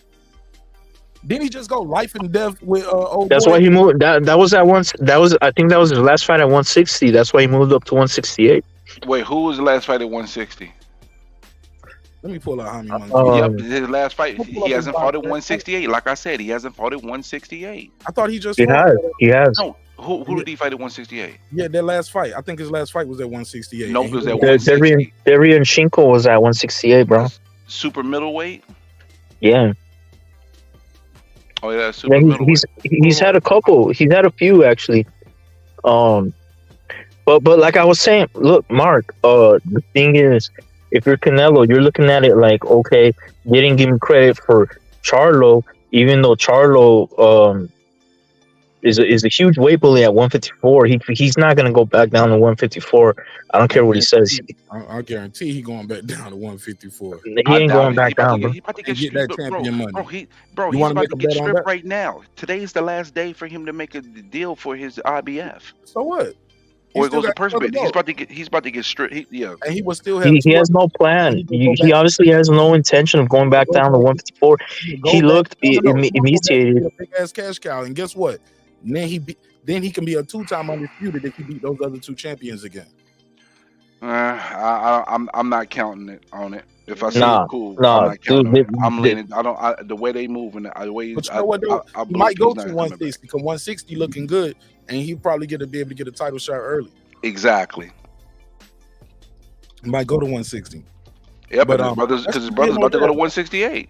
But that's neither here nor there. We back on Haney getting his cherry pop, and why homeboy said it's a good fight. Let's not stray away from what we came to say. Go ahead, Boxing. Look, Jaime, of course, his resume could be better, but it's not the worst, okay? He's got some decent names on there, all right? He won the title from Saddam Ali, and he's been on a tear since then, you know. He beat Liam Smith. He beat Devin Shinko. It was a close fight. He's got some names. He's got some names on that resume, bro. I mean, he's got quite a following. A lot of Canelo haters are Haney Munguia fans, actually. That's true. So it will do numbers, and it will be an exciting fight. I've never seen a boring Canelo fight. I've never seen a boring Haney Munguia fight, bro. The third Triple G fight was kind of boring. Well, yeah, but that was a contractual obligation. So like that's why that happened. But you know, as far as like, yeah, I agree. He said, like, you don't think that's true, Bram? No doubt. Go ahead, continue. I'm sorry. The Mexican. That was part of that deal. Yeah, and the Mexican monster fight will happen, bro. After that, I feel like in September. So you're gonna get to. Why we gotta wait so long? That's a. You know how And if long he's fighting that is? Munguia next, is it going to be on the zone? Okay, but how long did we wait for Pacquiao and Mayweather? Brother, Just that because does I not waited make for that it don't mean I right. need to continue to wait more. That's I don't not want to wait. cool. What? While we was waiting for Pacquiao Mayweather, we saw Pacquiao lose and then get knocked out. Yeah, that's true. Cool. I don't like over marinating fights, but because after that, Pacquiao had to build himself back up. He built himself back up, and then they fought. He had a rebuilding process. Do we need to get somebody to lose to a Tim Bradley? No disrespect to Tim Bradley, a Hall of Famer. But Tim Bradley beat him. Very next fight, Marquez knocked out. My man was like, "Nah, I ain't got to fight. I ain't got to fight Bradley again. Everybody know I won that fight." And then go out there and get knocked out. Trying to think he about to pick on Juan Manuel Marquez. Got put to sleep. Well, yeah, I mean, if you give somebody that many chances, they're gonna eventually put you out. You know, that was a fourth fight, bro. A back-to-back. No. But regardless, it was. We ain't talking about them. We talking about the fact. Let's go back to the premise. We got here because you said, "Well, didn't we wait a while for Mayweather and Pacquiao?" And that was a boring fight for many people. It was. But that comes off a guy getting outpointed, then getting knocked out, and then he builds himself back up, fighting Brandon Rios, Tim Bradley, Chris Algieri. Took him 3 fights to build his shit back up. From the knockout in 2012, we didn't get the fight in 2015. It was a 3-year rebuilding process. Come on, fam. That's not a good thing. Well, I myself am putting a deadline on Canelo to fight Benavidez. If he doesn't fight him by September next year. Wow, you get a whole nother fucking year. Why, bro? Why we gotta wait? Benavidez is fighting Andrade, however you want to say it, because he said both ways. This month. Why can't Canelo fight him in May? It's possible. No, I mean, because you said I'm giving him a deadline. His first fight on the PBC contract was a guy like Jermell Charlo that nobody was asking for that fight. Nobody, bro. Don't spare the narrative. Nobody was asking for that. The very next fight, Jaime Munguia. Nobody asking for this fight, bro. Nobody was asking for this. And then you're telling me, well, shit, well, what about September? Bro. I mean, look. Mega fights take time. Like, it's not the first. That's why I brought up Pacquiao and Mayweather and Spence and Crawford. No. How big is the fight gonna get from May to September, bro? Seriously. Well, it's gonna first.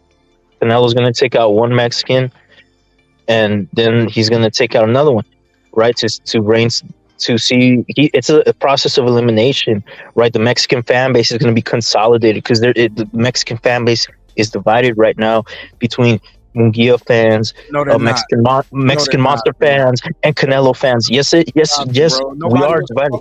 Okay, well, bro, I argue with these Mexicans all the time. Are you kidding me? Bro, I do the YouTube analytics. I don't see the Canelo versus Munguia. Canelo's ducking Munguia. Canelo need to fight Munguia. I don't see that on no chats. I don't see that on nobody's title and thumbnail. That is not on no post, nowhere. Nigga, never heard of it. Never heard of it. You just made that up. Yeah, nobody's asking for the Or y'all might be in the middle of a panel and somebody just pull up trolling and say, yeah, Holmes, and Canelo's ducking Munguia. He's not like, whatever. I'm joking. But you get what I'm saying about the sciences? Like, nobody, that shit is not your title and topic of the thumbnail in the episode. Nobody's saying that.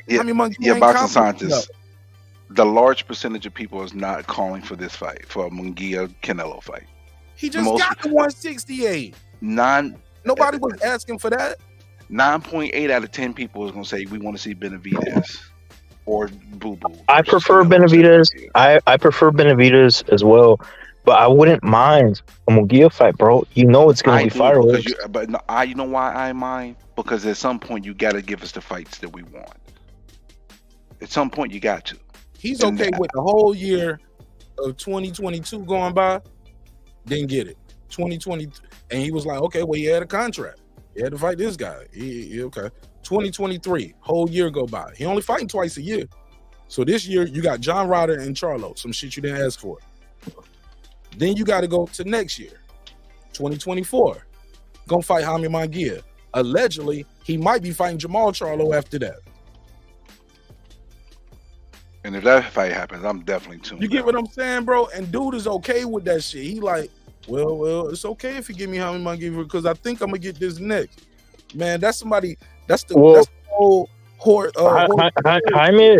On the horse and carrot on you. You pulling the buggy, thinking you about to get this carrot. You never gonna get this carrot till I'm tired of riding. Then I'm gonna get off the buggy. I'm gonna sit your ass wherever you at, and then you get the fucking carrot. And you okay with it? Just step all over you. No, I put a deadline. Mark. That's why I put a deadline on it. I have money on that shit, bro. That the fight will happen. Yeah, I know who you got the money on too. I got the same bet with that person, but my bet is for coming up next, you know. But I mean, it is what it is. But at the end of the day, that is not a fight that we're asking for. And you know, it's okay if you fight 1 or 2 fights as you warm up to get to that big fight. But once you got that much time that's went by, at this point, it's either you're gonna give us the fight or I'm checking out, and I'll see you when you do. You know. All right, so you put a whole band on it also. But for Cinco de Mayo weekend, I just put it was $25 dog. That the fight is going to happen. $25? Yeah, bro. Yeah. Oh, that's nothing. I put a whole fucking band on it, bro. That's how confident. I'm not. It ain't that important to me to put that much money on. Up and told somebody to hold the money, you ain't getting that money. But look, I ain't buying Haney Munguia versus Canelo, homie. I'm rolling in the Stolo. What's up, Bronze? That guy, I see you. Yeah, I'm rolling in the Stolo with Foodie on that one. Yeah, that's not what we want. That's not what we asking for. And Hey, it's look, the I'm problem with on boxing. Patreon with it now. That's my new style. And I don't even like stealing fights. Like I don't even like sometimes when I be like, I'm tempted to watch it. I'm like, nah, I just won't even do it just out of respect. That's what I've gotten to as a boxing fan, because like I didn't pay for a lot of fights this year, and I had an argument on Twitter with a person that's involved in boxing with quotation marks, and one thing I realized is that people involved with boxing is so asinine and so full of themselves that all they want to do is insult the actual paying public. You talking about people who don't pay. You got somebody that's in front of you that pays for this and is telling you your problems that you have, and instead of listening and taking that in, and whether you do something about it or not, just listen. I'm a paying customer. I'm not a person that's streaming. I'm not a person that's stealing a whole bunch of shit. And when it's all said and done, I'm gonna spend $1,000 on watching boxing from my home, not going to a fight or nothing like that. That's watching from my home. So I have my voice matters because I'm a paying customer, and I'm telling you part of the issues that boxing is having overall, especially in America. And instead of taking it, all y'all do is complain, y'all, we get the fight, it's no good, it's good. If you don't get the fight, it's no good. You never can be satisfied. No, you're gouging the fuck out of the American fan bases in boxing, and you're peeing on me and telling it's raining. Come on, quit playing with me. Yeah, I feel you, but at the same time, this has been overall a good year, wouldn't you say, for boxing, man? So I can't fucking, cry. Like, I can't bitch too much, bro. Here's the problem, though, my brother. Yeah, as good as a year it's been, why did we get this good year? Again, I'm happy that we got the fights that we got, but the context of how we got to this point is a problem. We should have had a good year the year before. We should have had a good year the year before that. We shouldn't have to come down to crunch time where your life is on the line before you produce on the level you're supposed to produce. That's why Showtime's not in the business anymore, because your best showbox card was a Frank Martin fight. Maybe if you had to put Tank versus Hector Luis Garcia on Showtime, it would have did 2 or 3 million views, and you would have had the viewership to garner enough respect from the network to say you're viable enough to keep. So yeah, I'm glad it was a good year, but this good year is in vain. It's a good year, but it's partly in vain because the good year, a lot of the content where the good shit came from is gone now.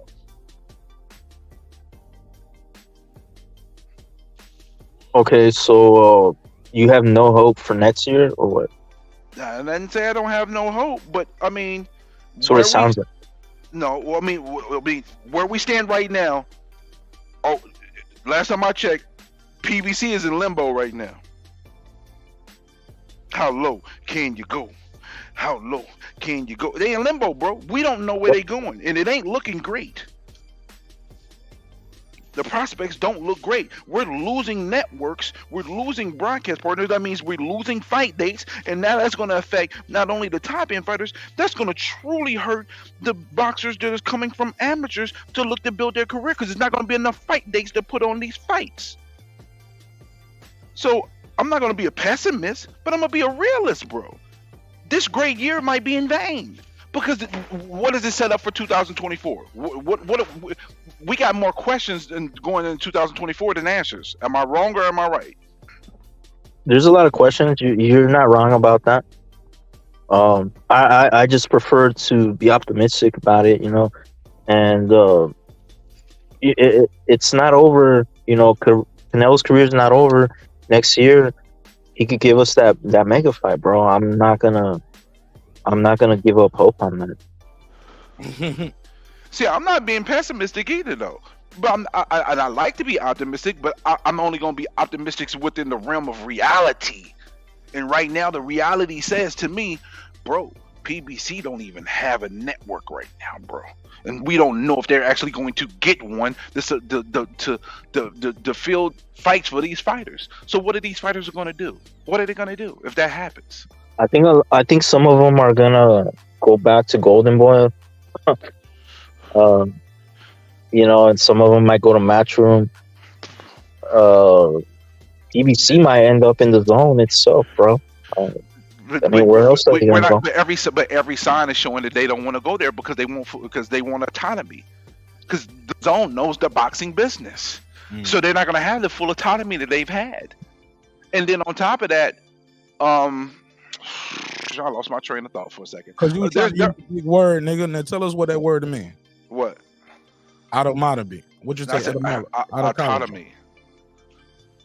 You said I use automatic. Automatic.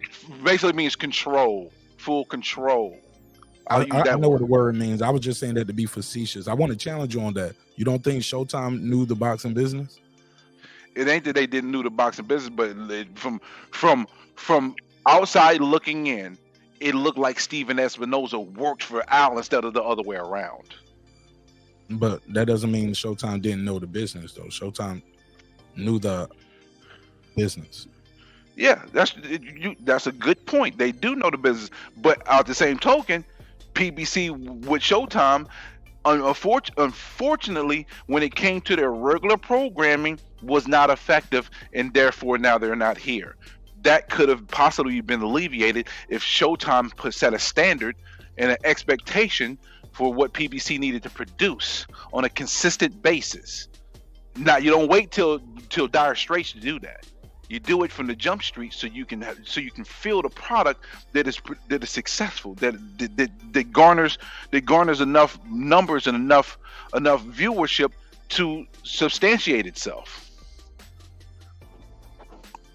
And there are a couple fighters that's already left. They're lower end fighters, but there's been one lower end fighter that's already fighting went to the zone and fought, and there's one that fought on Top Rank. And I think it's going to be more.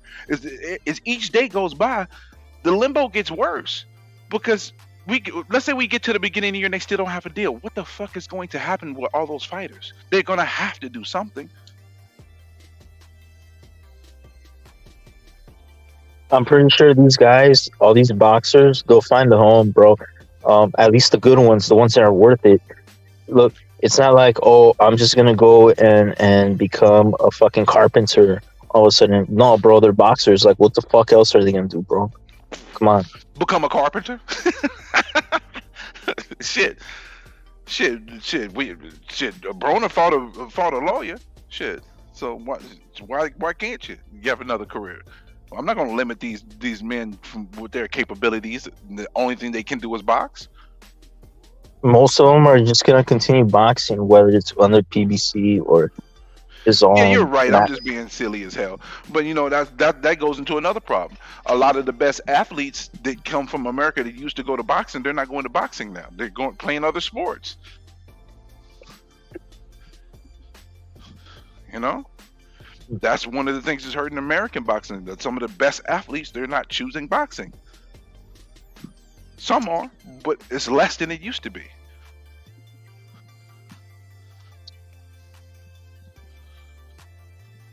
It's gonna be all right, bro. We'll see. Just drink another beer. Dos Equis? Whatever you like, man. Modelo, Dos Equis, Corona. Yeah, I'm not a beer guy really, but you can give me a margarita in a can. I'll take one of those. One of the Cayman Jacks. I'm cool with those. Have you tried the VMC, the Canelo drink? The VMC? No, I have not had the pleasure of trying that out. He's got a margarita flavor one. I haven't tried that one, but he's got a Paloma and a Jamaica one. I tried those. They're good. What are they called? What's the name of his brand? VMC, Viva Mexico, cabrones. That's what it stands for. He pay you for that? Nah, bro. Nah. I'm just alcoholic, so. Well, damn. Honesty. Yeah. Oh, I see them. They do got a margarita. Tequila natural with sparkling flavors and sparkling water. Yeah. Okay, I see it. I don't know if they got one near me. They only they're not near me, I don't think. Okay. Shit getting weird. All right. It's getting weird because I'm looking to see what Canelo's drinks have to offer. Y'all niggas can drive with the content. All right, let's go on. Let's move on. Let's move on to this next one. Tank Davis put this tweet out, tweet and delete. Said he can't train. Did y'all see this going around? Tank Davis says he can't train. Oh boy. He can't train. Why? All right, let me put the clip up. This stems from 4 weeks back. If you don't remember, Tank Davis had put this tweet out, and it said the judge. Let me take a screenshot, put it on the screen. It's like, this judge is stopping me from training the proper way. She want me in Maryland with my life in danger every effing day. This was back on October. Let me just share the screen. Let's just share the screen. It'll be quicker and easier than boom. Y'all see it? Boom. This judge is stopping me from training the proper way. She wants me in Maryland where my life is in danger every effing day. Goes on to say, somebody said, maybe don't run no red lights. I'm trying to be funny. Right? He said, my homie just got killed. You sit at that light and get caught silly. So that's why he run red lights too. Shit, I'm in a Lamborghini. Yeah, I'm running the red light. I ain't just sitting in a red light in Baltimore. He said, my homie just got killed. You sit at that red light and you get caught silly. Now, let's cut from this and let's go to the more recent thing. The more recent thing that he just put out was saying, let's go back. Bear with me. Put this tweet out, and the tweet goes as follows. Do I have a screenshot of it? Do I have a video?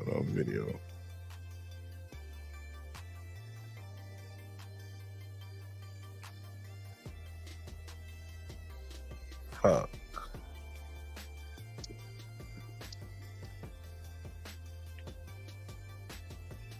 Might wait. Let me see if they got it right. My return. What was it that? Trying to find the tweet. All right, but basically in a nutshell, though, somebody's like, "Damn, when Tank is gonna fight again?" And he was like, and his response was, "Maybe never." Here we go.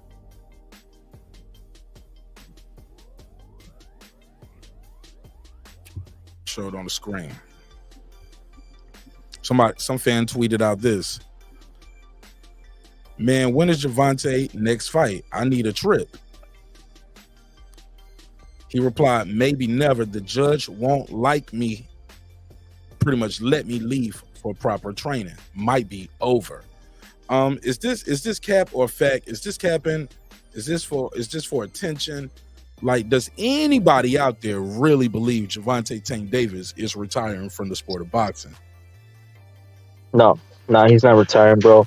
And he's acting like a little bitch. He needs to man up. Just fucking train, bro. You know, he can have his own fucking gym. He doesn't have to be out in the streets all the fucking time. He doesn't have to jog out in the streets.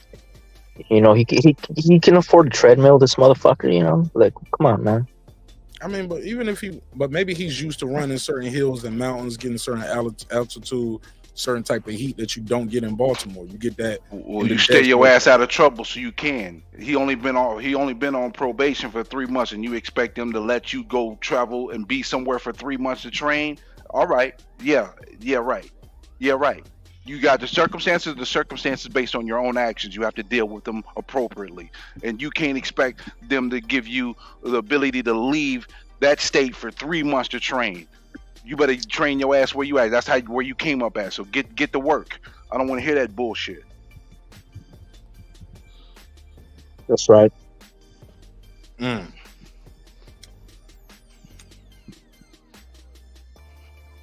y'all a little hard on Tank.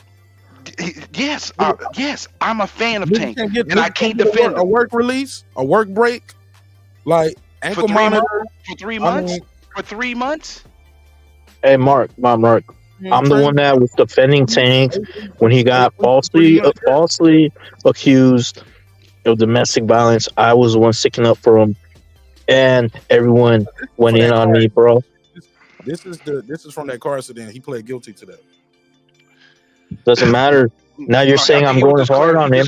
Now you're saying that I'm being too tough on him, bro. No, I'm not, because look, he's being a little bitch, bro. He needs to fucking train and fight. What the hell else is he gonna do? Just quit? He's too young for that, bro. He's too young to quit. Fuck. Yeah, but he's losing his prime right now. He's saying though. He ain't losing his prime. Get your ass in the gym. There's gyms all over the place. You can go out and run. I don't want to hear that shit, bro. If you didn't, if this was based on something that you didn't do, then yeah, granted. But this is something that you did, and you only been on probation for how long? And you expect them to be lenient and give you all that extra free when you already done took advantage of the shit? No, that ain't how it works. I've been on probation before. I know how it works. And you ain't getting no 3 damn months to go travel somewhere else. You ain't getting no special privileges like that. Well, a lot of celebrities get work release. Like we seen Boosie on house arrest and he touring right now. Like people, they can do that. The judge can do that if they choose to. Yeah, but when you're tweeting like that all the time, talking shit, and you know that shit gets back to the judge, you think that judge is gonna be favorable towards you? No. Right. And also, he violated his fucking house arrest thing, didn't he? Yep, that's why he ended up having to do about 60 days. Yeah. So they're not gonna be more lenient with him. This guy's out of fucking control, man. He's just gotta fucking focus on boxing and stop thinking, oh, I'm gonna get shot at a red light. Like, fucking you got enough money to protect yourself. Yeah, just go straight to the fucking gym or whatever and go back to where you live, and that's it. You don't have to be hanging out in the streets and shit, doing dumb shit.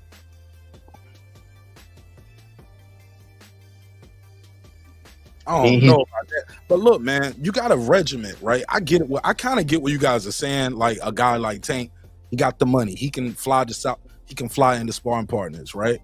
But have you ever seen that video of Tank leaving the gym? It was shot by Ellie Setback. Tank had to leave. Tank left that motherfucker in a bulletproof armored Jeep. Y'all ever seen that video? And even then, it was like, technically, if somebody was trying to just bust the shots at him, they could have just busted them shots. Like, it was surrounded by everybody. These gyms be in the hood. You know what I'm saying? It's not as easy as people like, well, just run on a treadmill. All right, well, I never did that before, like training for a fight. I go out there and run. I run the actual terrain. You know, I do the hills, I do the mountains. It's different altitude, desert heat. Like, we don't know how the guy might fight. You know what I'm saying? Stay out of trouble. How many guys? But my whole Mark, point is, why you can't just get a work released for the fight and go back like everybody else? They do it with rappers. They do it with actors. well, we just told you because he already fucked up. He fucking violated his probation or whatever. So his house arrest thing. So like this guy stays fucking up, bro. They're not gonna give him. They're not gonna be more lenient with him anymore. He fucked up. Conflicted, basically. Yeah, he's got to look. He's got the money. He's got a big ass fucking house, bro. You're not gonna tell me this motherfucker can't afford a gym in his house with some punching bags and a fucking ring in there for sparring and a treadmill for running and fucking a pool for cardio and shit like that, bro. Come on, man. This guy's got it all at his fingertips. This is a lame ass excuse. It's just his way of trying to, fucking. He's one of these people that hates to be told what he can and can't do. He's one of these motherfuckers. Sound like y'all hating on Tank, but go ahead, bro. Yeah, I'm sorry, but you can call it hate all you want. I'm calling it y'all reality. mostly hating on Tank, man.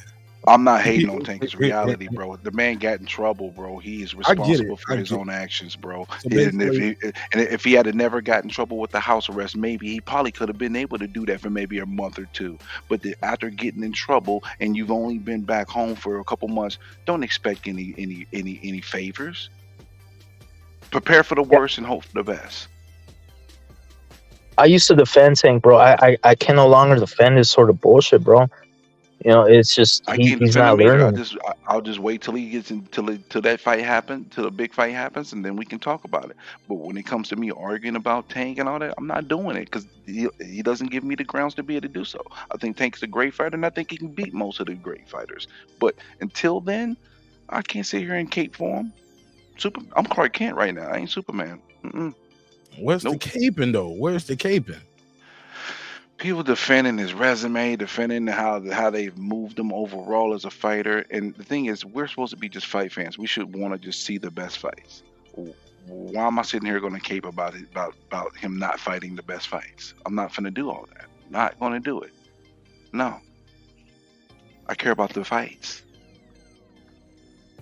And unfortunately, he's not fighting his contemporaries. And he's not. And no one else can tell me that he's fighting his contemporaries, because even though Ryan was a big money fighter, did well, Ryan was not his contemporary. Ryan is below him. We knew that going into the fight. Yeah, we have a Tank fucking fanboy over here, Southpaw. Why don't you click that link, faggot? Oh no, please don't. No, please no. Please no. Please no. No, I never had an interaction with homie. I seen his work though. I ain't got no beef with homie. I don't got no beef with him, but bro, the disrespect is on a whole nother level. I mean, well, homie just called him a faggot right up front. You get what I'm saying? So I didn't call him anything. So if he pull up with any kind of disrespect, how the fuck am I This was calling me a racist and saying that. I don't know. Hold up, fam. Did he call you that tonight on my show, or are you bringing something from another show here? No, he just said Mexican dude's racist. Oh, he just said it right there? Oh shit. Yeah. I missed it. My bad. Put a case. He said y'all clearly a West Coast channel. What are you talking about? See, people just be saying anything, bro. I'm not going to entertain it. I rock with it. I rock with it. I can't. You don't tell people to inviting them to your private parts all the time, disrespecting professional fighters. He's been doing that for years, bro. Not right now. You've been doing that for eons. No, I'm saying, like, I don't take stuff from one episode to the next. I don't take something from one show to the next. I don't take somebody's interaction with one person. That ain't how I roll. You get what I'm saying? Everybody. I salute you for it, bro. With a clean slate with me. I salute you for it. You're a good man. You're better than I am. When you're telling professional fighters to suck your pee-pee, I want to leave that out of it. Like I said, I never heard of it. I start with a clean slate with everybody, and I've heard people call professional fighters bitches. I heard people call them top-ranked Tobies and slaves and ducks, and this motherfucker, he's scared. This dude I've heard people disrespect professional fighters in this space a lot. Some people just ain't bold enough to calling say somebody it. a duck is not a disrespect. That's just your Nah, opinion it's a on different the way of I mean, say what you want to. It's a lot It's of not if it's true. If it's true, then it's not. But that word gets used overly used, bro. Forest from the trees, and I think y'all did that on purpose. That was some straw man shit y'all just did. Y'all heard all the other shit I said, and y'all nitpicked. Y'all know what I'm talking about. Y'all do hear the bitch. He's a bitch. I think you just called Tank Davis a bitch, right? South, you about to call you? He did say he was acting like a little. Yeah, he did. I said he was acting like a bitch. Yeah. Right, so you calling somebody a bitch? Somebody telling somebody SMD? Like y'all on the same page, bro. You know what I'm saying? If you think one is wrong, the other one's wrong as well. Let's digress on that. Pittsburgh T, what's up, bro?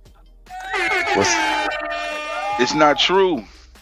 What's happening, fellas, man? Brim, you kind of making some points there, man. I gotta give you Bib a little bit of points you're making there, man. I appreciate it, man. If you say it's true, kind of making some points.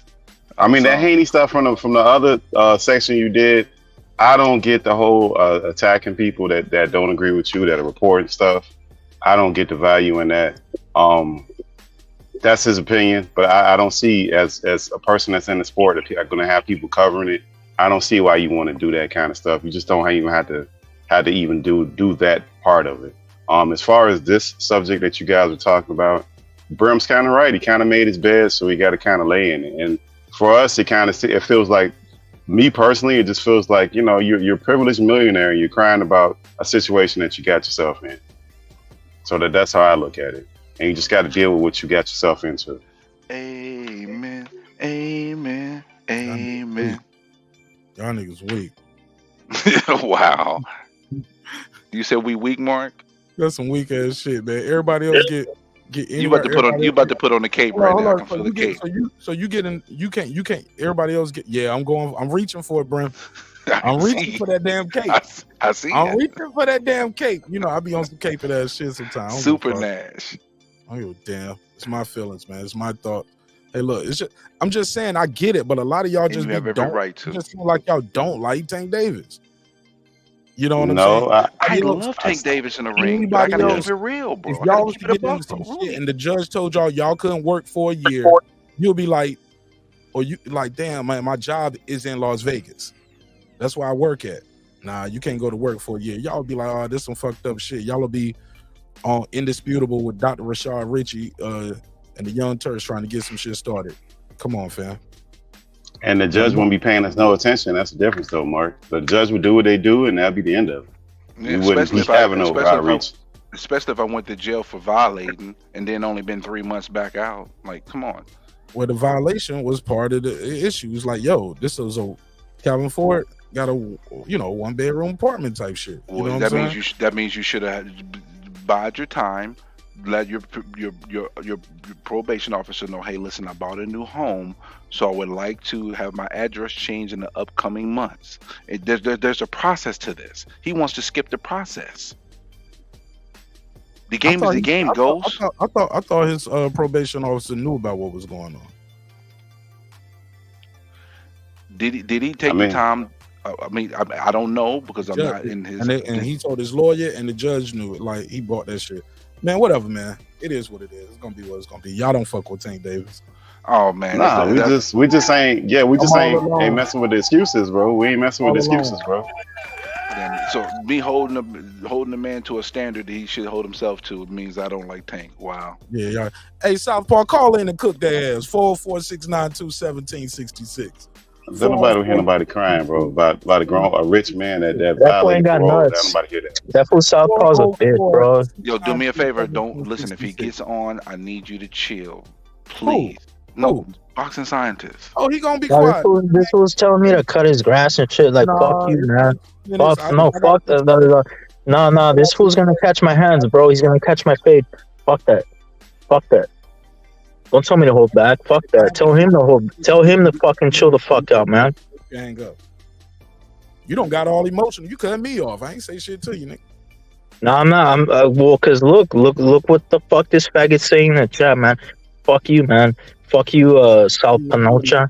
You're nothing but a fucking pussy, bro. Hey, look. Find your nuts. Hey, look. Hey, bro. Let's not be. Hey, look. Don't get distracted. We got a chat for a reason. You can type back to him, or you can block him so you don't have to see him. You know what I'm saying? But you can't be on the panel arguing with the chat. It's other people here. Like, you can talk to us. You know what I'm saying? Or just block them so you don't have to see them.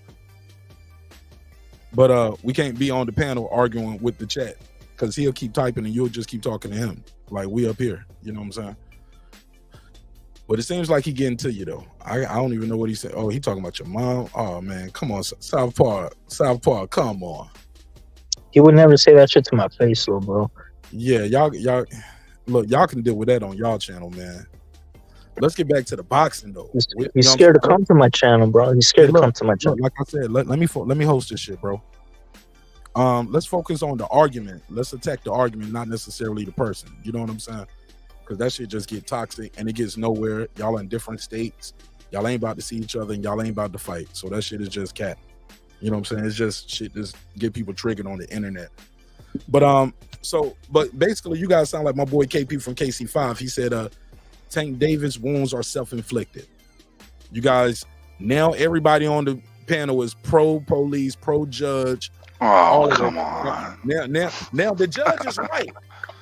Lock him up. Go back to your country. White power. But he got Mark, why are you doing this? Why are you doing this, Mark? Why are you doing this? He's not even in jail, Mark. He's not even in jail. I was in jail, but y'all okay with? But so he's a coddled millionaire. Yeah, why is he not able to work, Mark? Silence. That's his own doing, bro. No, bro. That's his own doing. This is the second time. Not even the first incident. Him violating parole is why he's in the situation he's in. Even the incident where they negotiated all that out. They came up with a plan. He violated parole, bro. Like, nobody ain't gonna give no dude no plea on that one, man. That's his own doing. Like, out here in these streets, he did that to himself. He ain't in prison now. He wasn't in prison. So this probation. Nah, he out there. Yeah, he living real good right now. He ain't in jail. He good. Nobody want to hear that. That's like when the football players argue with the owners, it kind of fall on deaf ears because you got millionaires and billionaires arguing. Like, regular people don't want to hear that shit, bro. To be honest. Nobody wants to hear it. Talk. All right, let me say something, man. Like I said before, all of a sudden, the police get it right every time. They get it right every time. Absolutely, fuck that nigga, make him do his time. Fuck feeding your family. Put your career on hold. Like, he don't have to put his career on hold. Who's holding him from training? Ain't nobody stopping him from going to train. And his family eating real good, I bet you. He only can train in Vegas, is what you're telling me. Is that what you're telling me, Mark? He only can train in Vegas? More silence. No, I'm letting you talk. I know these are rhetorical questions. You don't. No, really that was actually a real question. That's a real question. Really That's why I stopped. Oh yeah, that was a real question.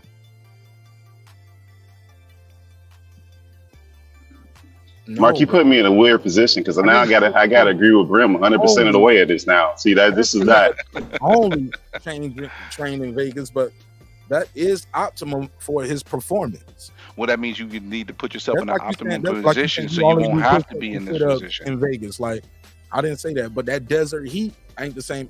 Running in Vegas ain't like running in Baltimore. Well, I wish he could. If you ever lived in Baltimore, ever been to Baltimore, you know exactly what I mean. I've been to Baltimore. It ain't a game. It ain't the same, bro. Does he have to be in Baltimore, or does he have to be in the state of Maryland? Keep your ass. He has to be I thought he had to be in the state of Maryland. I don't know about that. Put a case on it. I don't know about all of that. Let me put a case on it. Never heard of it. At the end of the day, Mark,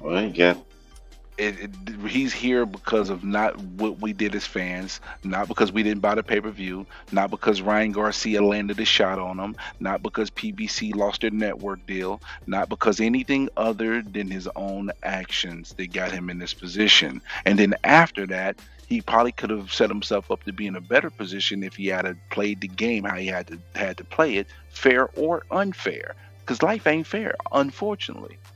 But at the end of the day, that man committed a crime, got in trouble for it, that you had to pay your time, pay your dues with your time, and then you're able to move forward. That's just what it is.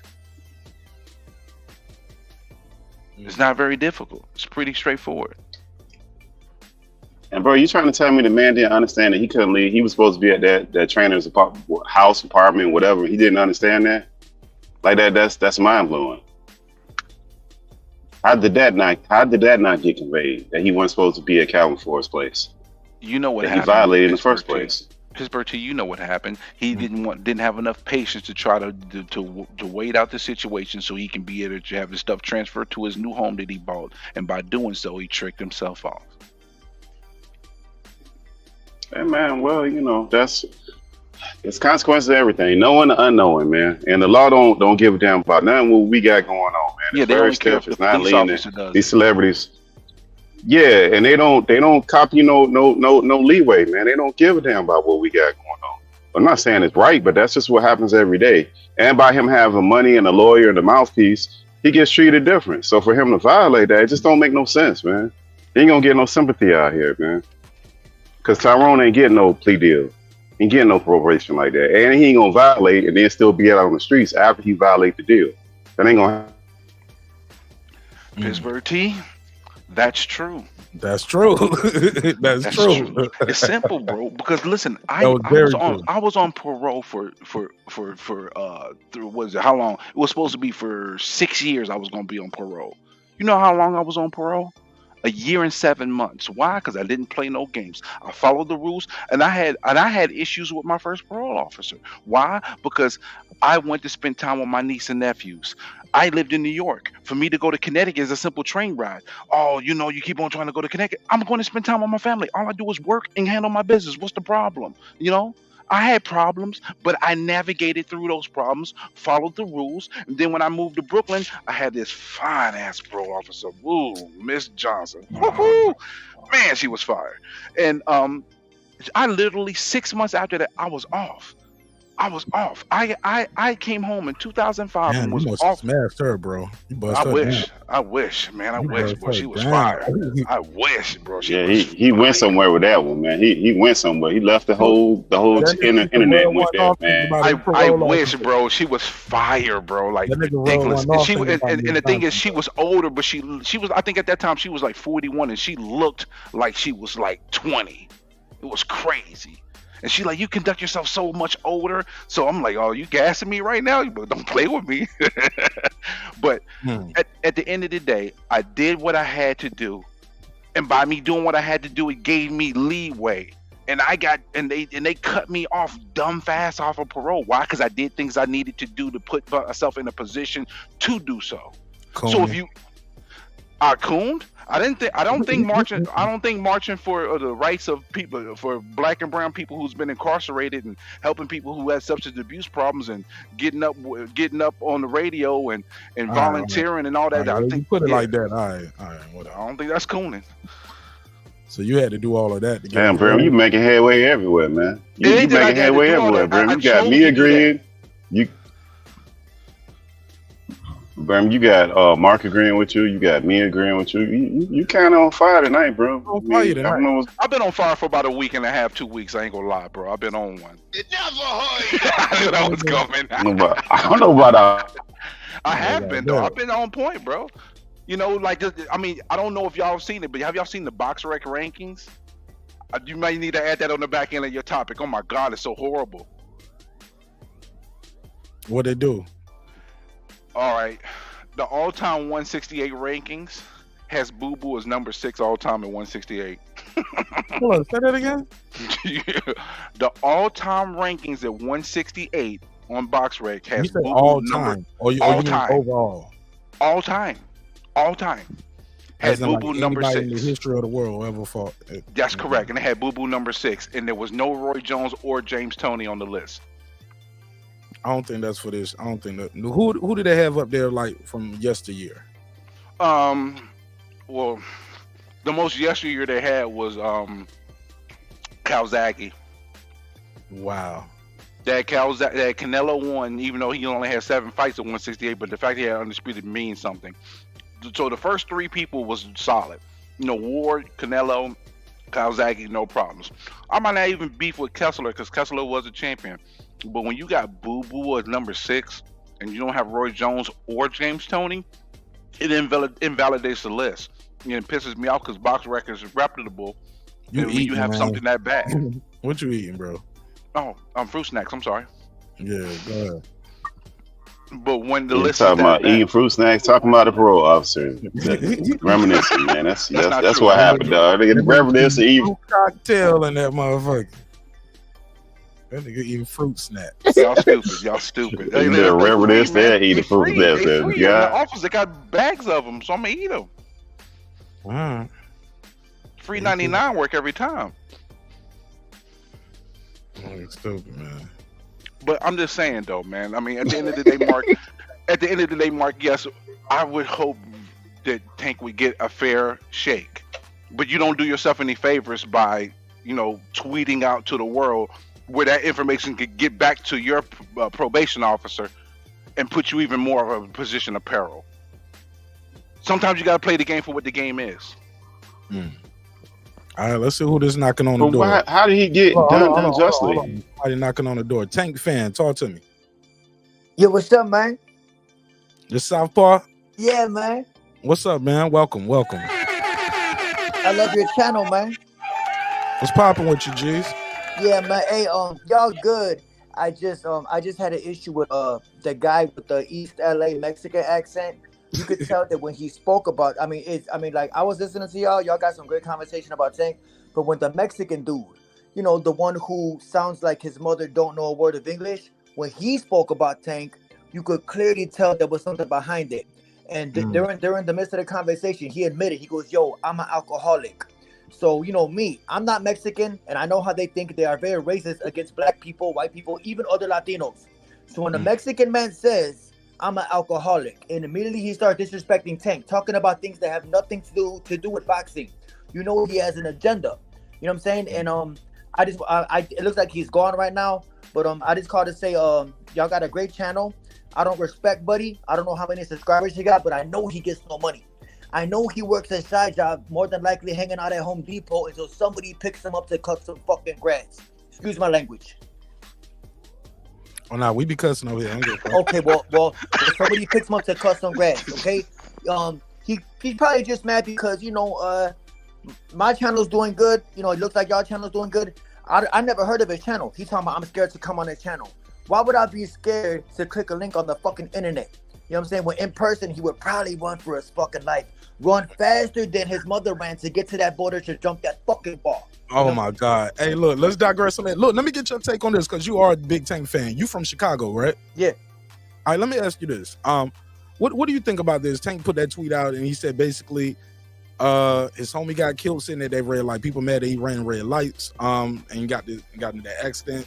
He was like, yo, I'm in the Lambo. My homie got killed sitting at a red light. The judge stopping me from training the proper way. She want me in Maryland where my life is in danger every day. Just like, how rappers get killed in their hood all the time. Tank is a target. Somebody said, when is Tank going to fight next? He said, maybe never. The judge won't let me leave for proper training. What's your take on that? Yeah, I did about 4 videos on what you just said. You can't. The people who usually talk crazy about that there, where y'all from? Like, where are you from? I was in the Army, man, so I'm a little bit from everywhere, but I'm based in Atlanta right now. Okay. Don't judge me. Don't judge me. All right. Well, it's certain. Even I'm a married man. Don't judge me. I ain't with none of that. I'm married too, and I love my wife. I love my daughter. God bless you. At least it's some grown men, because the Mexican dude, he sounded like he was 12 years old. Man, I ain't got nothing to do with that, man. I'm gonna let y'all handle that, like how y'all do it, man. I want to focus on boxing. He ain't gonna do much. But to answer your question, I did videos on that, and if you live in Chicago, you know what alleys not to go through. You know what hoods not to go in. You know where to move and how to move. So when Tank say his homie got killed at that light, him being in a Lambo, him probably being the richest person in Baltimore, I don't blame him. If you're not from Baltimore, you can't judge how Tank move in Baltimore. You can't. Because y'all don't know. People will follow. You know what I mean? But that's my take on it. If Tank feel unsafe at that light, I mean, you can't blame a man for feeling unsafe at a light, knowing that he's worth about $100 million. You know what I mean? And that's, in my opinion, I did a video on it. The judge, more than likely, she's from Baltimore because she works as a judge in Baltimore. It's a lot of hate, just like in Chicago. People want to see you doing good, but not better than them. The fact that he from Baltimore, she from Baltimore. I saw your video. I think you got a video. It's called. I put a couple days ago. I do a gang of videos, but you know, maybe she feels a little animosity that she got to work a job and Tank is worth $100 million. Maybe she got mad that Tank bought a condo outside of Baltimore for his safety. I would have wanted to be worth $100 million in Baltimore. Hell no, I'm not stupid now. Shit. So, you know, that's my take on it. You know what I mean? But I agree on what one of y'all said, that maybe he should train like he was in the amateurs. Maybe he should hit the Baltimore gym every day like he did when he was in the amateurs. You know what I'm saying? Like hit that up then every day and just go work with what you got. Like when you in jail, and when you in that cell, all you got is a little pull-up bar and do some push-ups. You don't got the best weight system, so work with what you got. I agree that he should be doing that, but at the same time, I feel like he got too much money for all that. Yeah, call me a Tank fan all you want. He got too much money to be confined to one city when he already paid his debt to society. You know what I mean? That's my take on it. But I agree with you on a couple of those things. I want to challenge you on one part. When you say train like you was in the amateurs, he's in the amateurs, man. These the pros, and you get accustomed to training like a pro. Like running in the desert. Rephrase that. No, you're right. Let me restate that. I'm saying like if he cannot leave the city, if his lawyer can't work out anything to where he could get like, you know what I mean, a little leeway to go, then what can you do? So like I said, I mean, like when you're in the amateurs, you basically got one home gym. You know what I mean? That's what I'm saying. If he got no choice, I mean, I think he should be able to move around. He the face of boxing, not Canelo. You know what I mean? So I think, yeah, for sure. So whoa, that's what I'm saying. Of it. Got to put a case on that. Yeah, okay. Not Canelo at all. Wow. Anybody want to challenge him on that? Challenge the argument, not the person or the individual. We're talking boxing tonight. Like I said, everybody start with a clean slate with me. I don't care what their issues were with other people on other channels. I have no issue with you, bro. I like your channel. I never had no engagement with you, bro. This is my first interaction with you. No, you a good person, and I have no issue with you. Ditto. Real men drink water. Ain't that what you be saying? Yeah. Not alcohol, like that Mexican dude who admitted he was a fucking alcoholic. Well, I'm not an alcoholic, but I do have a fine beverage every now and then. You know what? I enjoy a drink with my wife occasionally, every now and then, but not every single day after I finish cutting grass, like the Mexican dude that was on here. Go ahead, Brim. Pittsburgh T, somebody save me, man. Let's go. Is Tank the face of boxing? Clearly the face of boxing. Tell me how so. No. Okay, consistency. No, let's consistency. Yeah, but look, like the whole thing with Tank is in that situation because he violated parole. Yeah, so yeah, but that don't have nothing to do with his parole though. Not parole. Parole is went from. Yeah, but that don't have nothing to do with his parole. I don't even. The judge and him violating parole are two different things. Like he violated parole, bro, probation or whatever it was that agreement that they had, he violated. That put him in this situation. So for him to make probation, I'll try to correct myself. I meant probation. It's important. That's a big difference. Yeah. Parole would imply he wasn't in prison. Yeah. No, I just corrected myself, bro. Okay. Probation. He was on probation. He was out supposed to be on some type of probationary agreement. Yeah. I mean, yeah. Try to correct myself. But either way, he violated that. You got a delay, and you hearing all us trying to cut you off now. You got a delay. You just now hearing it. Go ahead. There would be a mute point. Okay. Tell me why is that a moot point?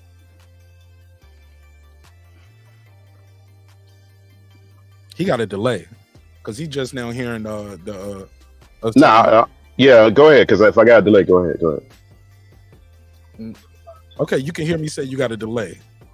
If he wouldn't have violated the terms of that agreement, he wouldn't be restricted. Yeah, you gotta do it.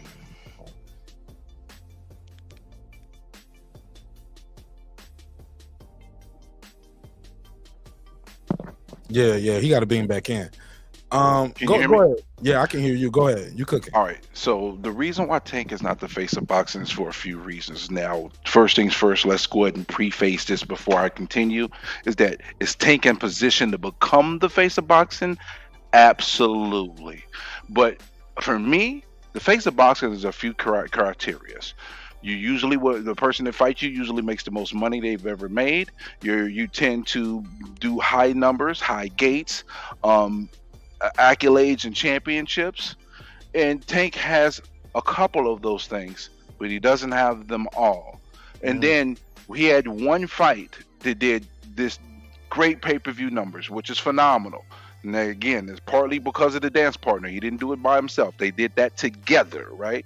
But you can't become the face of boxing on one fight alone. It's a body of work. It's things that you've done in your career that puts you in that position.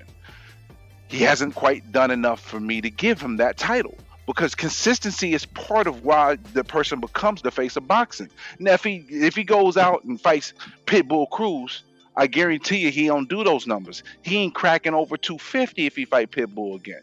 So that face of boxing talk, it will be dead on arrival.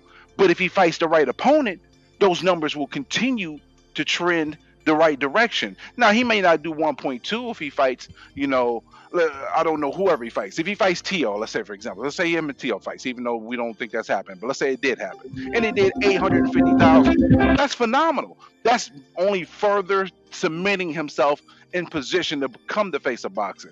But just off of one fight alone and crowning someone before they've accomplished the things they need to accomplish to become that is premature.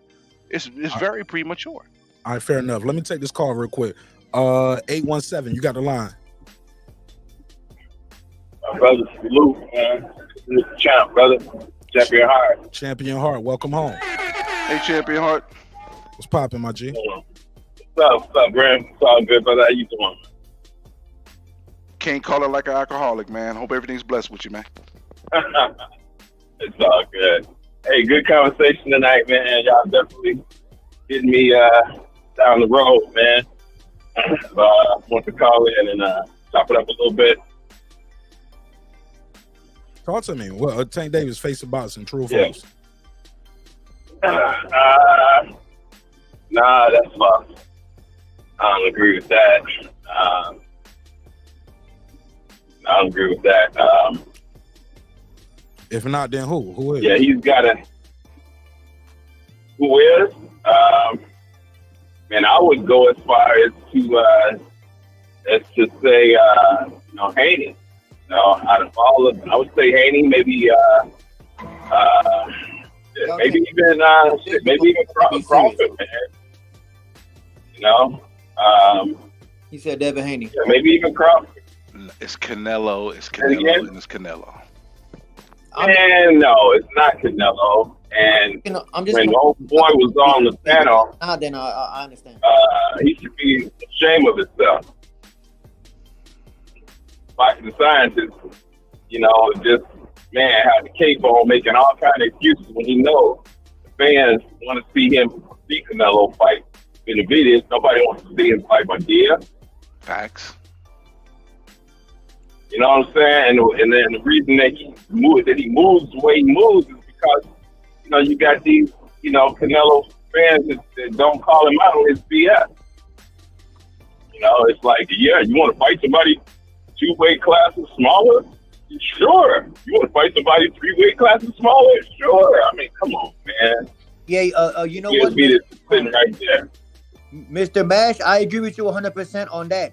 No, that's Champion Heart. That's not me. That's Champion Heart. Oh, I'm sorry, Champion Heart. The reason Canelo moves like he does is because his fans have no issue with it. Notice how Canelo questions David Benavidez's resume. Canelo says, who has he fought? But you never hear Canelo saying, or his fans saying, who has Anthony Yildirim fought? Who has John Ryder fought? You never hear that. They're okay with Canelo fighting those guys. But the fight that everybody want to see, Canelo's like, oh my God, he only beat one champion, Anthony Durrell. Canelo will only question your resume if you're a threat. Remember when Canelo said he don't fight Mexicans? He don't fight good Mexicans. He'll fight Chavez Jr. So he'll fight a Mexican if they're trash. like Munguia, Chavez Jr. But when that Mexican is a threat, he wants nothing to do with you.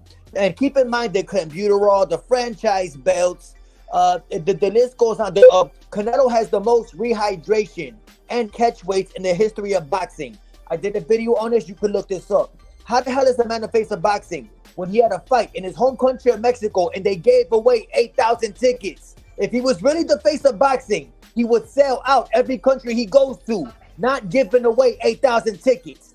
And another thing, last but not least, do you think that Jermell Charlo would have went 12 rounds with David Benavidez? Do you think that a 154-pounder would have went 12 whole rounds with David Benavidez? I don't think so. Fuck Canelo Alvarez. He ain't the face of boxing. He's the face of clenbuterol. That's what he's the face of. All right, can I respond to that? Because I mean, that was really, he definitely was throwing flames out there. He was throwing flames. He's a fastball pitcher right now. He's throwing 100 miles an hour. You're right. I like this guy. Go ahead. Yeah, I gotta respond to that because I mean, listen. In part, he has points, but this is where I gotta bust you down on this though. They gave away some of those tickets because Mexico don't have money like that. And that fight was a hometown fight. So for you to use that as an argument to say Canelo don't sell, baloney. He sold 450,000 pay-per-views with John Ryder, and nobody wanted to give a fuck about that fight in America. And he still did 450,000 pay-per-views. Tank has not done anything over 250 until that fight with Ryan. He had 5 fights previously, and nothing cracked over 250. Matter of fact, one of his fights only did 61,000 pay-per-views. That's not cash cow shit. Don't mean that Tank can't get there, because Tank got the skills and people love him and he's nice. He can get there and he can become the face of boxing. I'm not going to ever say that he can't where he stands right now, but he has to fight the fights that puts him in that position. Canelo's already done it. Now, is Canelo on the downside? Is he on the downside and his time is about to come up? Yeah, his time is almost over with.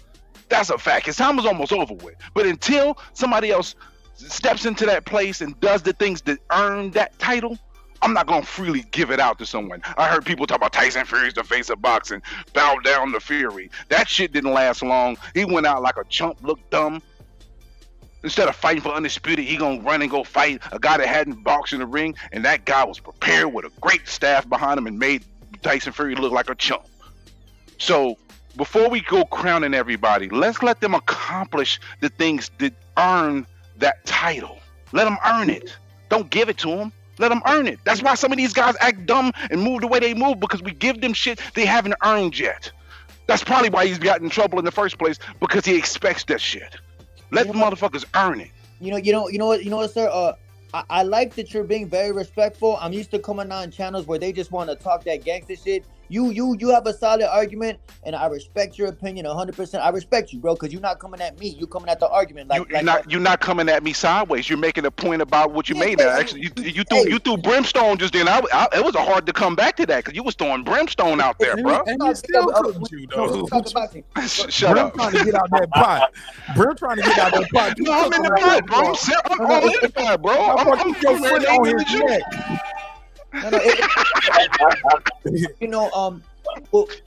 What I say is they kind of like Fat Joe say, yesterday's price is not today's price. Boxing is like that old Janet Jackson song, what have you done for me lately? And lately, in 2023, Gervonta Davis does have the highest pay-per-view. I mean, like it or not, I know he had the right dance partner. You know what I'm saying? I mean, it's just, it is what it is. You know? Facts. Yeah, but at the same time, anticipated for every fight. People, that's why I say he is in position to become it. Dance partners matter, though. Who knows? Like, go. I'm sorry. Go ahead. I just want to finish up. Tank brings out the celebrities, the hip hop community. Canelo brings out the Mexicans, and let's be real. Mexicans are about 70% of boxing fans. Unfortunately, I wish there was more American fans. But like I say, America is the only country where we will root against the American fighter. I say it all the time. They were literally boo the black fighter coming in and cheer for the foreigner as if that foreigner. Look at Ricky Hatton versus Floyd. You couldn't. There's only they let them niggas bring drums in there. Yeah. Can I respond to that though? Can I respond to that? Hold on, let me get it off though. All right, go ahead. You know how? Remember Ricky Hatton brought them damn drums in that damn arena? Yeah. Can you imagine a marching band from Atlanta or Georgia or Louisiana? They come in that bitch with some trumpets and some. They will tell them niggas get the fuck out of here. That shit ain't coming in this arena. They let Ricky Hatton bring some, and they was in the nosebleeds with this shit too. I remember that. They brought the camera up there, let the camera see him. HBO. Yeah, man, you would never. No nigga, man. I'm just keeping it a bug. Can I respond to that though? What is America? What is America? What is America considered? The melting pot. So I mean, I'm not gonna I'm not gonna disregard your statement because it is based in truth.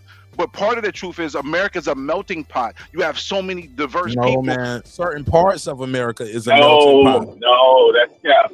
Yeah, that's cap. I'm capping. New York City. I need to pack my bags and keep it moving. Yeah. Florida, LA. But I'm gonna tell you, it's a lot of part of middle America. It ain't shit melting in that motherfucker. Only thing melting is the cheese on the burger. No black ass if you come over there. Trust me. Hell yeah. I've been in Wisconsin with the cheeseheads. Somebody who done drove trucks, bro. And you know, I was in the army. I don't travel all over. I met people in the army, bro. They had never even been around black people like this until they joined the army, bro. They had never been around it. Like the drill sergeants had to have it was a whole thing when you in the army. Like, hey, look, y'all got one color, and that's green. The money in your pocket and the uniform. You served in the country? Yeah. Thank you for your service. But salute. Yeah, one thing I will say, boxing is the only sport. Yeah, that's not true. Oh no, go ahead. I did a video on this last week. I say in basketball, you see Mexican basketball fans wearing Kobe Bryant jerseys, LeBron James jerseys. You will literally see Mexican basketball fans saying, "Yo, LeBron is the GOAT, Holmes."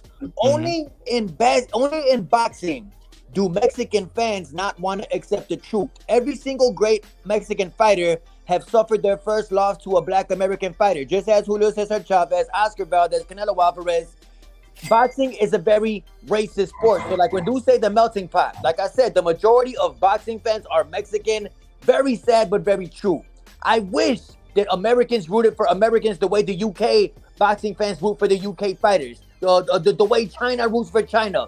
America's the only country where they will literally boo the man who fought in the Olympics for the United States and cheer the fucking foreigner. This boy hot tonight. Yeah, I'm losing this one. This one right here, I ain't got no win on this I say it all the time. That's why I'm just sitting back. Listen, I'm like, this nigga repeating my talking points. Yo, but I just want. I'm gonna get to this video. I got a channel, Southpaw TV. I just hit 70K, man. We growing. Congratulations. Yo, man, I love y'all conversation because y'all keep it respectful. But I'm subscribed, bro, and I would love to tap in another time, man. But thank y'all for having y'all, man. I appreciate y'all, man, and I wish y'all nothing but success. Man, same here, appreciate brother. the respectful conversation, bro. Call, Yes, sir. Good call. All right. Good. Man. I gotta give him credit. I mean, he came respectful for us, and I gotta give it back. I gotta give the respect back because it was no disrespect. So it is what it is. Yeah, but you can't always base on how you feel with somebody based on what they do with other people. You know. Yeah, but he's right about that, bro. I know people who went to Floyd McGregor fight, and they said it was the American citizens in there rocking the Ireland flag, and just because McGregor was fighting Floyd, and American citizens rocking the Ireland flag. Yeah, because Ned ain't about, well, and then they'll tell you, well, my grandfather's Irish, and he came. Yeah, all of those. But the funny thing is that, man, don't get me on that shit, because I'll be on that for a minute, because same motherfuckers that'll tell you go back to your country. Like, hold up, your family only been a couple generations. Like, your grandfather was the first one. Right. You know what I'm saying?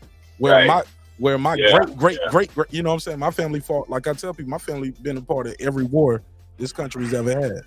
So it's funny to me when a nigga tell me to go back to my country. I'm like, nah, this my shit too. It's probably more my shit than yours. I was about to say it's probably more mine than yours. Yeah, come on, man. Say that. You know what I'm saying? You got me fucked up. My name is my name. Man, let me say this about Tank, man. Like Brent was saying, he could be in a position to be the face of boxing, but I don't want to see. I'm really not interested in fighting any more. Martinez, Rodriguez, You know, Benitez, I want to see him fight the fights that we wanted to see, man. I don't want to see those anymore. Oh, and you wanted to see Jermell Charlo versus Canelo, I'm sure. Yeah. Right. Mm-hmm.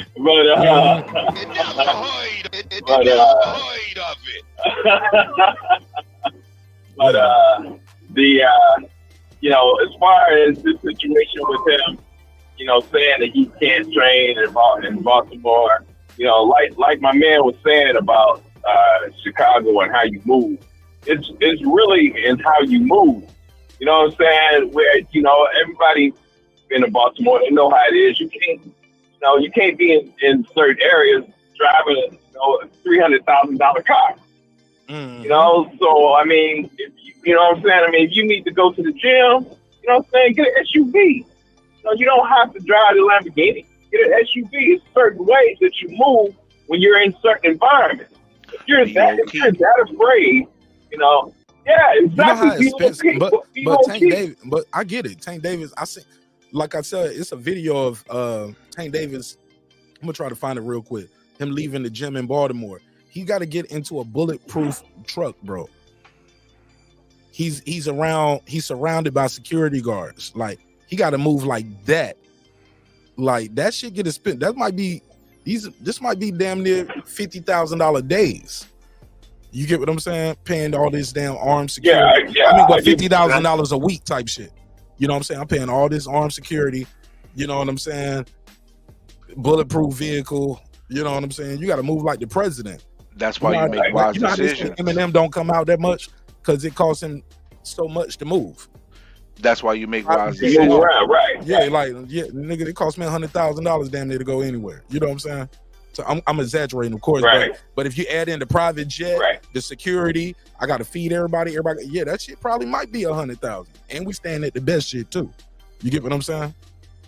I got to send somebody. That's a good point. Hey, look, I send somebody there before we even get there to make sure the place is secure.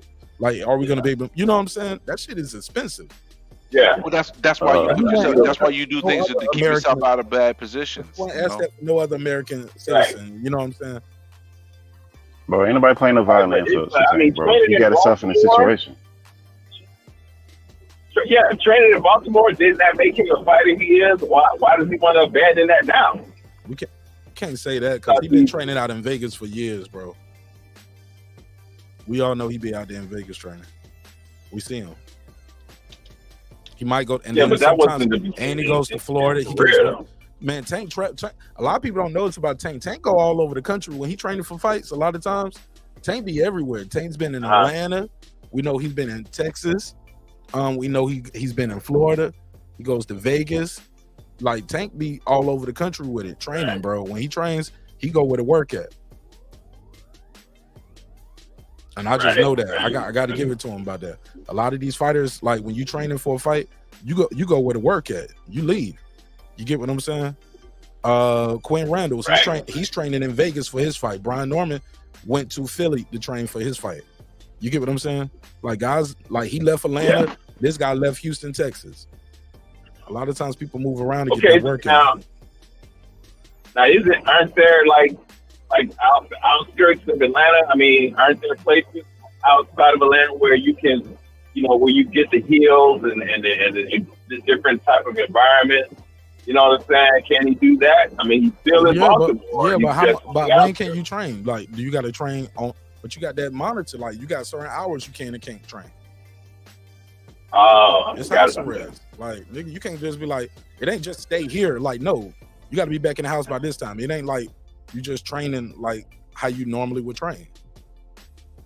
But I get it. Mark, that's part of what he got though. It's part of the deal. Part of your new normal. You know what I'm saying? For at least a year. Right. You got to adapt. Yeah. Okay, so if he fight an easy fight, would y'all be mad? You're like, well, he was like, man, I couldn't even take the fights I want to because I can't train the way I need to fight a Shakur Stevenson or a Devin Haney. I can't just be training in Baltimore. I ain't gonna get the sparring partners I need. And shit, I know y'all would say, well, just fly in all the sparring partners, fly everybody in. That shit gonna get expensive too. Like, these guys are based in Vegas. That's the bed that But you that's made. choices, that's man. one partner that normally would have cost $1,000 a day. I mean, like let's say you not 1,000. Let's say you give them $100 a round, right? If I had to do 10 rounds, I give you $100 a round. You know what I'm saying? But you ain't doing all that. Yeah, but You're let's doing not- 3. Like, but my whole point is that guy now. If you got to bring that guy from Vegas to Baltimore, it gets real expensive. That's why But you make probation wise decisions. is a challenge, though. Probation is a challenge, though, Mark. That's everybody on probation. That's a challenge to their life. It's disruption. Like nobody just gets on probation and everything stays the same. And you're able to do shit A you lot want to of do. people get on probation when you are celebrity status and they allow you to work. That's not everybody. That's not the norm for most people, though, Mark. You talking about celebrity? Like that's if the judge wants to give you that status. If the judge don't want to give you that status, then you get treated like everybody else. Yeah, but when you got extenuating circumstances, like the judge, can't Everybody got extenuation circumstances. Everybody got extenuation. People got kids. They got to take the like. Yeah, people. Yeah, everybody got. Anyway. So like, Nah, I'm just saying, Mark. Like that's kids. Like, man, bro. you ain't seen kids in 3 years, Bro. nigga. Mark, so he had the probation. He violated the probation. He's not in jail. Like he's not in jail. That's the first thing. And then he like it just come off as whining. I'm sorry. I don't buy this one right here. Okay. Well, I He get ain't buying what you selling right now. Brim is saying. Yeah, I That's get what fair. Pittsburgh That's King and Brim is saying. You know, you got to, because situation you're in now, you got to adapt. You know what I'm I agree. saying? You got to adapt and deal with it. You know what I'm saying? But to your point, Mark. You know what I'm saying? Whereas, you know, you keep saying, you know, why I have to have this certain, you know, sparring partner and train a certain way. Okay, well, you know, let's not use that as an excuse to turn right around and fight Cruz again or fight Rodriguez. You know what I'm saying? I mean, if you're saying, well, you know, I'm getting ready to fight Shakur and I need to train this way, you know, then I can understand what you're saying, but. You know, if you use that as an excuse to fight Cruz again, I ain't buying that. You know what I'm saying? That's what's gonna happen, nigga. That's what you about to get. That's what you gonna get, my nigga. Don't you? That's what you gonna get. That's what you gonna get, and that's gonna be the reason, you know. And I can hear Calvin Ford in the interview. Well, we wanted to fight some other guys, but you know he had his restrictions, and we couldn't train the way we properly. You heard me say it already, man. That's what they're gonna say. Yeah. So we man. you know, like, this is who we're dealing with Anybody right now. buying it? Yeah. Ain't nobody buying that Lambo car, bro. He's like, that's a bad car salesman. Keep trying to sell you. Hey, I wanted to answer Mark's question that he asked though. But we got away from it about if Tank announced the tune-up fight, you know, will we have an issue? I think the only way it's going to fly is if we know the next fight is set up. You know how, like, you know, Ryan Garcia, we knew Ryan Garcia was coming up next after the Hector Luis Garcia fight? It's going to need to be a set of circumstances similar to that. Otherwise, I'm going to be like, I mean, if he fought Frank Martin, I'm not going to be hard. But if he fights Pitbull Cruz, I don't want to hear it, bro. We don't want to see that shit. Right. That's what's going on. Hey, Mark, people ain't doing good out here, man. Don't nobody want to hear no millionaire whining, bro. Like, don't nobody want to hear no millionaire whining out here, bro. That's the other part, bro. People ain't doing good. What he doing? He whining? I want to hear that shit, bro. He whining, man. You know, like, do you, okay, is it comfortable to go to jail? No. Is it comfortable to be on probation? No. Is it comfortable to be part of the system? No. But that everybody goes into that with their eyes open. You can't get in and be like, oh my God, this is Damn, you muted yourself. Go ahead. And then what he's talking about, yeah, and then the other part about is what he's talking about as far as training and him making money. It's a difficulty, I'm pretty sure, for most people to be on probation and make money, because the justice system is it's not that lenient. It's very rigid. There's plenty of cases that's happened. So he's not like an exception to the rule where he's just getting singled out and blamed like this way that nobody else has been missed. All right, well, let's go to somebody else. who made their own bed. We got Keyshawn Davis. Keyshawn Davis, man. Keyshawn Davis got out there on that ooey. Was smoking that good gas. And the Texas Boxing Commission, in the words of Stephen A., has told him this. You can't smoke weed. Period. You can't smoke weed, brother. And they have took his loss and turned it into a no contest. Before we go into his video, let's start there. How do you guys feel about that? Shout out to my brother Tank the Sweet Science Examiner in the building. Pure Those SARS in the building. Irvin Mack, that guy. See you all out there. Thank you guys for your support. Smash the like button on the way into the room. Talk to me. Should that be a reason to overturn the contest? Should it be turned to a no contest? It seems Texas is one of the few states that does that. Let's start there. Then I'm gonna cue up his video and we'll respond from there. Don't so everybody you said they turned the law? Then they changed the law to no contest? Yeah, Keyshawn Davis, his last fight, I'll pull it up on BoxRec. His last fight has been turned into a no contest. Oh, boy. Are we waiting to respond to this, or you want us to share our thoughts? Go for it, my brother. All right. And he's been suspended, too. Say that again? And he's been suspended. Yep. That means suspended on November the 14th. And he can't box nowhere until January. So he lost out on his fight upcoming. Yes, against Pedraza, which was expected to be a very good step up in competition. That was his step up fight. Yeah, this was a lot of fans were looking forward to this fight. This was important for him, setting him up for next year. This was very important for Top Rank, but unfortunately, he is suspended until January. All right, so let me get the caping side out and then get to the reality of it all. So Texas's laws is antiquated as fuck. We realize that. And I think turning it into a no contest is a reach. The suspension might be a little long. But at the end of the day, even though the venues got changed in the middle of all this and such and so forth, you knew that you were fighting in Texas. Once you knew you were fighting in Texas, you got to understand the rules and regulations in that state. You have to set yourself up for success. I'm not going to sit here and bash you because you're smoking weed, but I got to get on you because the parameters of the circumstances of where you was fighting. You got to pay attention to those details. So there's no one else to blame but himself. But I do think Texas laws in regards to the commission and boxing there is antiquated as hell. But they are the rules. So it is what it is. Go ahead, Pittsburgh T or Champion Heart. Yeah, I mean, Brim's right about that. You know, I live in Texas, so yeah, Texas kind of make up their own rules as they go along. Yeah, no contest. Yeah. You know, the suspension should have been enough, but no contest. Yeah, suspension should have been enough.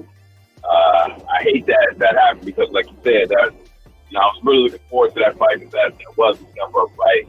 You know, I think back to that last fight he had where he had a little bit of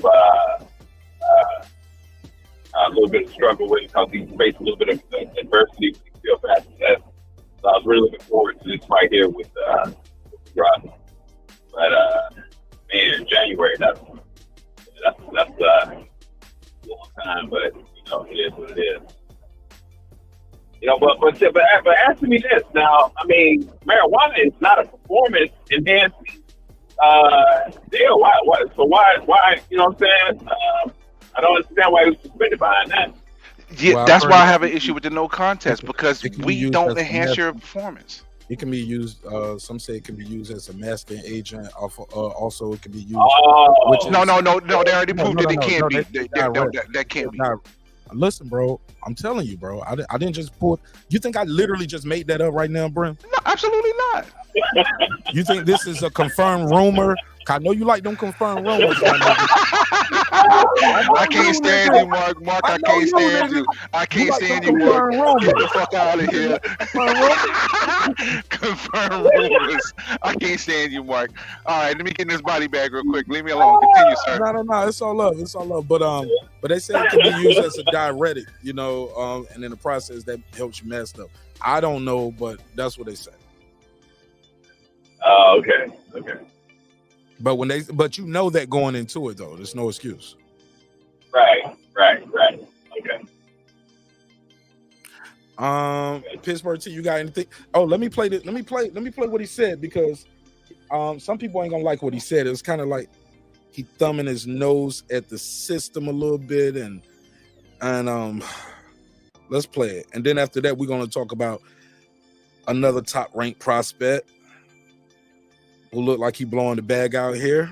My boy, Big Baby Miller. Let's hear what Keyshawn Davis said. We keep it going. Cancel. Oh no! Oh, let me share the screen.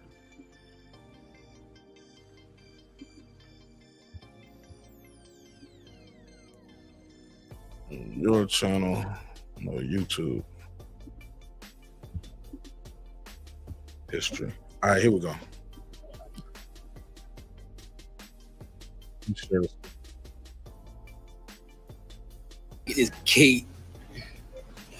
This footage is courtesy of FightHype.com. I'm waiting no lines for the rental cars. I go straight to the car. They say go straight to D10 to get your rental car. You don't got to wait in no line. You a member. All right, so Fuck you talking about? basically, Now maybe It won't go there, so you have to come here. not right now. Now maybe you know what I'm saying? Like he's talking about like he might go fucking get high again. Let's keep going. Right. Hey bro, this shit is crazy. Not right now, but maybe later. Let's pause it right there. Let's pause it right there. How do you guys feel about it? Somebody got that something beeping. Mute your device, or whoever got that something beeping. When you hear Keyshawn Davis respond like that to being suspended, said like I might, I ain't lit right now, but maybe like he don't even say it already, but he's playing around with it and he's laughing and joking about it. And someone say, hey, look, he's trying to keep his spirits up, save face, might be a little bit embarrassed. You know what I'm saying? I heard that he was gonna buy. He was like, "Yo, part of what he's about to go buy a house." I'm gonna just cut through some of this, but that's basically where he at. Like, man, I'm doing good. Shit, fuck what they talking about in Texas. I'm about to go buy a house. Yada yada yada. Make myself, treat myself to a house, which is probably what he needed that fight for in December too. You know what I'm saying? Probably buying that damn house. But that's neither here nor there. Him joking about shit, maybe later I'm about to go smoke again. Do you guys have a problem with that, or is he, he just being a young man? Kids are kids. Yeah, it sounded like he was just joking, man. I don't think there's a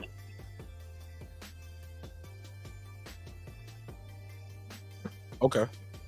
Puro, sir, what up? Yo, what up, Mark? Mic check. So far, so good. What's up? Cool. Somebody say he sound holler right now. Yeah, man. He's the dumb kid, bro. They should have took away his win, though. Rules are the rules.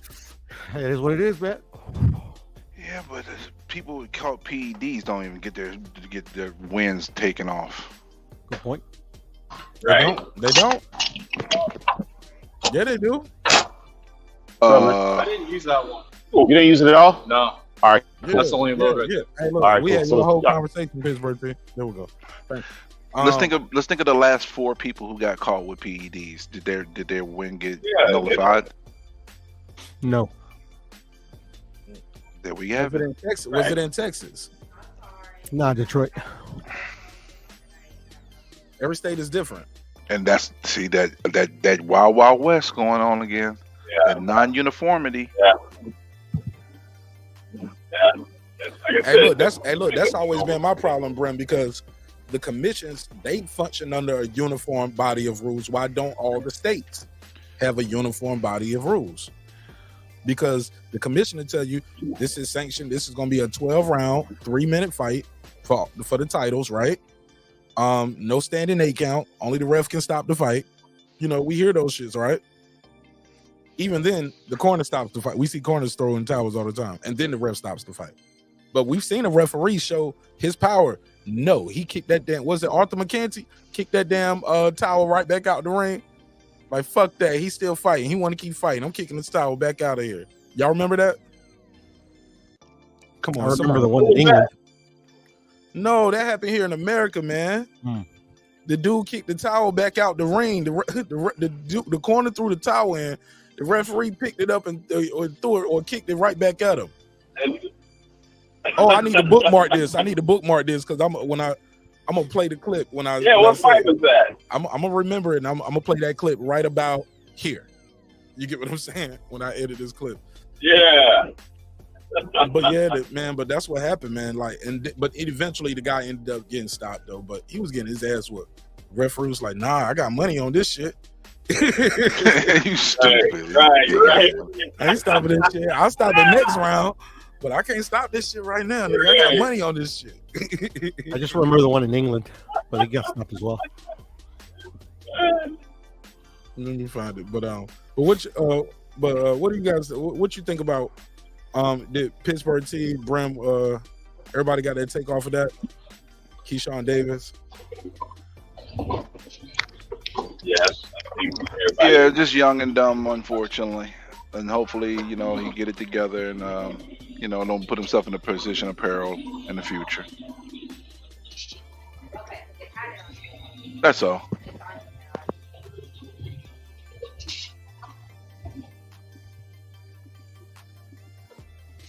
You still there, Mark? Nah, I mean, I think like even if it's legal in the state. Go ahead.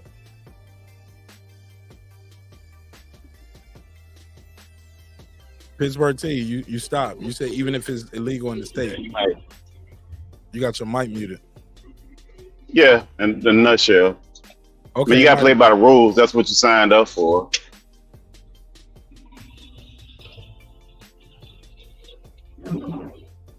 David got stripped for coke. My shit ain't working. He got stripped, but yeah, he got stripped for that. I'm just thinking about the last fight. Alicia is still pending, but her loss didn't get taken off. Dillian White, he lost the last fight though. So,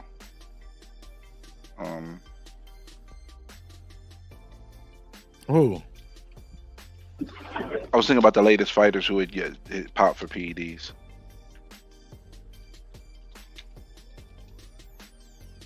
Conor Ben, but he got canceled.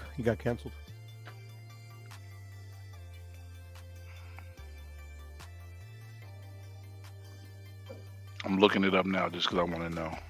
The chick that was giving her cat some food or whatever. Forgot her name.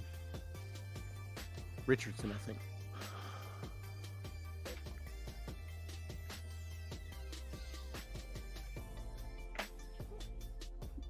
Yo. Oh, this don't happen a couple times. This is Riston versus Ponce back in 2020. They got through his head. Yo, hold on, let me share the screen.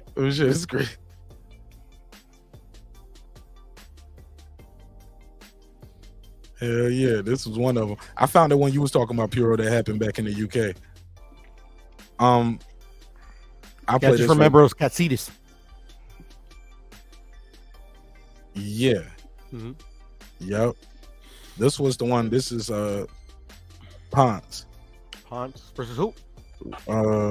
Ritson Ponce. Louis Ritson. See, the towel just got thrown in. He put his hands up. He like it's over. The referee's like, nah, we ain't done. Get back over there. Then he go over there and throw the towel back out the ring. And this guy taking a lot of more unnecessary punishment. Yeah, he must have money on that. Look at the towel. Look at him throw the towel back out of there. And then the dude just got dropped. The referee, watch this. He picked the towel up. He ain't even focusing on the punishment. Boom, got caught right there.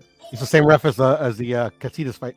Shit's in Same England. ref? No, I thought the other ref looked like an older man. This one looks pretty old. Okay. Okay. And then he let him get back up. Yo. And then he just pushed him down, and then you wave it off. Oh my God, man. Bring him to America. This guy is gold. We want him to ref our fights. This guy, he is Drago. If he dies, he dies. He's that type of referee. He Right. don't give a fuck. Right. He don't give a fuck. Yo, he threw the shit back out the ring. What y'all take on Big Baby Anderson, man? Big Baby Anderson is in some trouble, man. He is in some trouble. Y'all heard about this? Yeah. No, I hadn't heard about it. All right. Big Baby Blinky, right? was arrested in Ohio. He was arrested in Ohio for operating a vehicle under the influence. This happened early Monday morning. Let me share the screen so y'all know what I mean when I say these things. Here we go. Toledo boxer Big Baby Anderson. The Toledo boxer Big Baby was arrested for OVI early Monday morning, a little after 1 a.m. Stayed about 8 hours in jail. Oregon police, this is Oregon, Ohio, pulled over Anderson's 2023 Dodge Charger for allegedly going 55 and a 40. All right. The arresting officer said he could smell burnt marijuana in the car, as well as alcohol and on Anderson's breath. In the police report, he also noted an open bottle of Don Julio in the car. Damn. All right. Wow. The arresting officer, I said that already. A firearm will later be found in the glove box. Shots fired! Shots fired! All right. Anderson faces charges of operating a motor vehicle, a moving vehicle, under the influence and improper handling of a firearm. Anderson posted a $10,000 bond and entered a not guilty plea on all three charges. His next court date is December the 1st. So you got Keyshawn Davis over there at top rank, getting caught up with some weed, getting rid of his joint. I mean, losing his fight and losing his win on his column. Now you have Big Baby Davis arrested for marijuana, alcohol, and firearm possession. Who wants to cook first? Oh man. Where is he? What state is this in? This happened in Oregon, Ohio. Oh shit. He's from Toledo, so he is from that state. Yes, sir. Yeah. Roy Jones is putting him under too much pressure. You're a fool. Crazy as hell. You're crazy as hell. Roy Jones started talking to him like the preacher, man. People like, he cried. I was like, man, Roy Jones started talking to his soul, nigga. Put that hand on him. You know what I'm saying? You know, he grew up watching Roy Jones. This is his sport. This is only sport. Roy Jones he was like, you got to make it for everybody. Your mama, your daddy. God blessed you with it. They ain't blessed them with it. God blessed you with it. So what you gonna do with it? You gotta do what you gotta do with it, because you gonna be great. It's in you, not in them. It's in you. You fight. That was my Roy Jones impersonation. How I do, man? How I do? That wasn't that bad. That wasn't bad. About a 5 out of 10. 5 out of 10. I get a 5 out of 10. You get a 1. I get a 1. Hating ass nigga. It's always hating one. right now. Let Nash be great, man. It's you. You got Call me Mr. Shade. See, I'm from Pensacola. I used to be out there with the Roosters. You don't want to do what I did. See, back in the day when I did it, the best fought the best. And you took the test. You ain't gonna That's what I did. That's why I'm in the hall of the best. They took the test. Niggas call me the dope. You got the mannerisms down. You gotta do. Yeah. I can't stand you, Mark. Don't be messing with my man like that. I love Roy Jones, man. Shout out to Roy Jones. Shout out to you, Roy. So y'all give me y'all take on this. Is Roy GOAT? Yeah. Is he? Most definitely. Roy's definitely a GOAT. He would have been the more GOAT if than he had one. retired earlier. See, my thing is, can it be more than Yeah, one? Roy should have retired earlier. I think he tarnished, a little bit of his greatness, continuing to fight way past his front. How you tarnish your legacy? I don't though? know. I thought your legacy is solidified. Well, you tarnish it when you in Russia fighting janitors and they knocking you out. I mean, but we all know he's an old man at that point. Your legacy solidified, though, right? Yeah, His legacy is solidified, but the fact of the matter is the man fought a little too long, and it took some luster off because we're talking about the greatest now. We're not talking about being great. It's only a few people that can even qualify for that conversation. So, with that noted, those losses hurt that legacy for the greatest of all time. Now, his legacy is an all-time great. No, that's unquestioned. But to be considered the greatest, yeah, it hurt it in that aspect. Because if he had retired, and think about it, if he had retired after the first, either after he got the heavyweight title or after the first fight with Tarver, if he had a lot of us would say there would be a lot of people saying he's the GOAT if he had retired at that time. No, but he went on to have some good fights after that, though. He did, but at the end of the day, he took a lot more losses too, though. He had some good fights, and he was able to add more to it. But we talking about greatest, though. It's just different. We talking about greatest, not just him being great. Him being great never can be taken away. But the greatest, that category is just on it's a different level. And the You unfortunate realize part, Roy Jones got almost 100 fights, right? I realize that. Roy Jones is my favorite fighter. How you gonna ask me that question? When you fight almost 100 motherfuckers, man. I know you're not missing But at the end of your career, you're missing the point. At the end of your career, when you're losing reflexes, and you're losing the people that you shouldn't be losing to, you're fighting past, past your prime. I mean, all of the greats did Ali, fought past his prime. I mean, you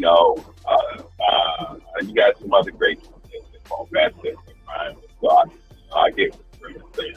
Yeah, I get what Brim's saying too, but we never would have got that. If he would have retired when Brim said retire, we never would have got the Trinidad fight. I know he lost to Joe Calzaghe, but we never would have got that fight. Right. That was still a good fight. It was a great. I was going to say it was a good fight. It was a great fight. We never would have got him. Hey, look, he went on to beat Jeff Lacey. That was a great fight. It was a good fight. Like, he was still beating top guys, but then, I'm just saying, like, if he would have retired back then, we never would have got those fights. But at the end of the day, if that had happened, we would be considering him potentially the greatest of all time. But when you get knocked out by Glenn Johnson the way he got knocked out, it's hard to validate greatest of all time. Is he an all-time great? You never can question that. But greatest of all time, he's not a that's GOAT. A different. That's not a GOAT. That's just a different stratosphere. Can it be more than one GOAT, or by definition, it got to be one? I think it's more than one. I like to apply it for eras, especially like I use basketball terminology. It's difficult to say it's one GOAT because everything's changed from era to era. I mean, you can break them down by region, but yeah, I think there's more than one. I think it's best to do it by era. Era's cool too. Era's a safe bet. His man says, No.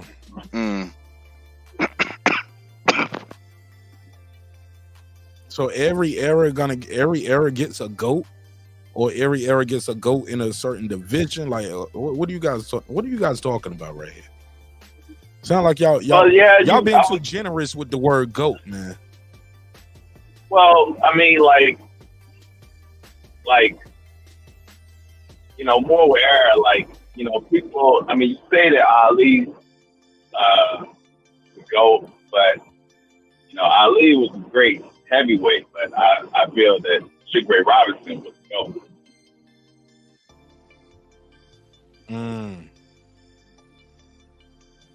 Then tell me why though. You gotta tell me why though. Sugar Ray Robinson? Is that why Sugar Ray Robinson? Yeah, like over Ali. You said Ali's great, but why is Sugar Ray Robinson over Yeah, Ali? I mean, I want to hear your opinion. It's your opinion. It's not right or wrong. yeah, I think what made Ali said his prime years out. And I think a lot of the stuff that Ali represented outside the ring is what makes him great. But Sugar Ray Robinson, as many fights as he had, and the kind of combinations and things that he was doing at that time was unheard of. So to bring it back full circle though, because I don't want to lose too much, go too far off the Right. When it comes to Big Baby Anderson and top ranked prospects blowing the bag, final thoughts? Did everybody give me their take on that? Brent, did you tell me what you had to say about Big Baby? Keyshawn? No, I didn't get a chance to speak on Big Baby, but damn, Big Baby tricking him. There, lost to a guy he's supposed to win against. These top ranked prospects, they looking shaky, baby. Yeah, Big Baby tricking himself off of that, man. Unfortunately, he's tricking himself off. Tell me why. Go ahead, bro. I mean, you think about it. The man said months ago, "Hey, I'm looking to retire at 28. I don't care about having the title." So there's some people that was looking at him to be the next great heavyweight. Some people get off that train because of that statement. Because we look at you and say, "Is your heart in it to persevere?" Because then you get in the ring with the right person who's a killer, and you got that mentality. They may beat that shit out of you, right? And then you have this situation happen. So now we're questioning. How serious are you about your boxing career moving forward because of some of the decisions that you're making,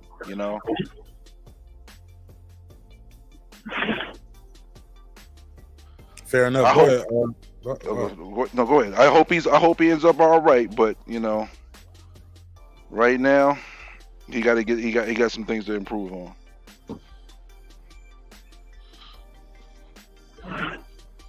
Go ahead, Champion Heart.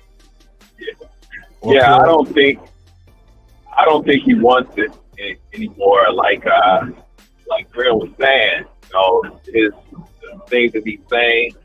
When fighters say stuff like that, at this time in his career, man, this is when you're getting it. He's already talking about retiring. Yeah, that's telling me, he's not. Mentally, man, he's just not there. When you don't have the mental fortitude, the best thing to do is get away. Go ahead, Piotr. I mean, time will tell. To be honest, with Big Baby, I think especially in this era of social media, or whatever, it seems like shit, especially for somebody like Big Baby, where he has kind of like a lot of expectations, like Brim was saying. Could be the next great, American heavyweight, blah blah blah. But everything's out in the open. Everything is, just a click away. So you could tell, the pressure's getting to not just to him, but to a lot of these up and coming fighters. All right. Yeah, it's bad, man. Yeah, it's kind of bad. Kind of bad. But all right. Well, shit, that might be it for me, man. Y'all got anything else? Final thoughts? Let me speak on this, man. I think that Benavidez gonna beat Charlo, man. Being in the ring right now for that cat, man, is the last place he needs to be mentally. He's not there, and cats around him, man, they concentrate on that payday instead of telling this dude the truth, man. He's his mental state is not there, man. The boxing ring right now is the last place he needs to be right now. Oh, wow. You said the boxing ring is the last place he need to be? Yeah, man. Yeah. Did you see how Caleb Plant slapped the hell out of him? He might have been on psychedelics. Oh man, It might have been on him. but your instinct, but your instinct, guys, walking to you. No, as a fighter, your instinct is supposed to kick in. You don't just take a full blast slap. Allegedly, that was the second slap. Maybe he was still stunned from the first one. I'm just saying, Caleb Plant said that was the second slap. I'm just saying. That was the second slap. That's what he said. He said he slapped him once. So you saying he gave him a Drake back-to-back slap? He's even more proof. That's more proof. So that I heard the wife's gonna get down again. That's what I heard. Caught two of them things. Damn.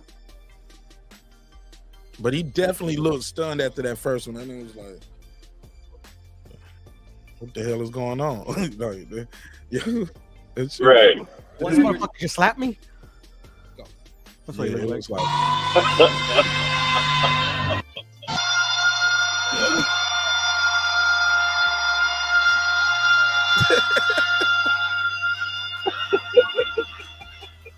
Yeah, that's how that shit went.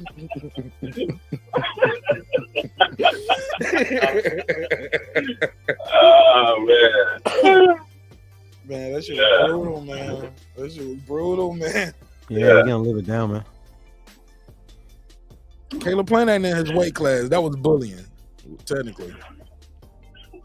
Technically, that's bullying. It was bullying. Not technically, that's what it was. He low-key bullied him real quick. Like, hold up, nigga. 160. You 160 fighting ass. Mental health ain't faulted too. You mother, not you. You ain't about to play with me out here. About to get my points off for you. Caleb Plant did a damn interview with $1 million worth of game. He ain't even got no fight coming up. He did a damn interview. He did a whole $1 million game sit down with Gillian Wallow. Homie ain't even got no fight coming up. Like, so I know y'all want to know about me slapping this nigga. So let me tell you. So what happened was, you know, Caleb Plant, he be talking like this, and I was just sitting there, and then he just started playing with my beard, and I was like, "What the fuck are you doing?" So I just got the shit out of his ass, and I was like, "Whatever." Shout out Caleb Plant. Now my Caleb Plant impersonation, I think that's probably about a 2. That might be about a 2. Yeah, that's pretty bad. That's pretty bad. Might have got a 2 on that. But that Roy Jones was better than a 5. That Roy Jones might have been about a 7 or 8. That was a good one. But that was I give you 6.8. I can't give you a whole 7. I give you a 6.8. You gave me 2. You gave me a 1 before. I know. I was that was me hating. Now I'm not hating no more. So nah, I appreciate it.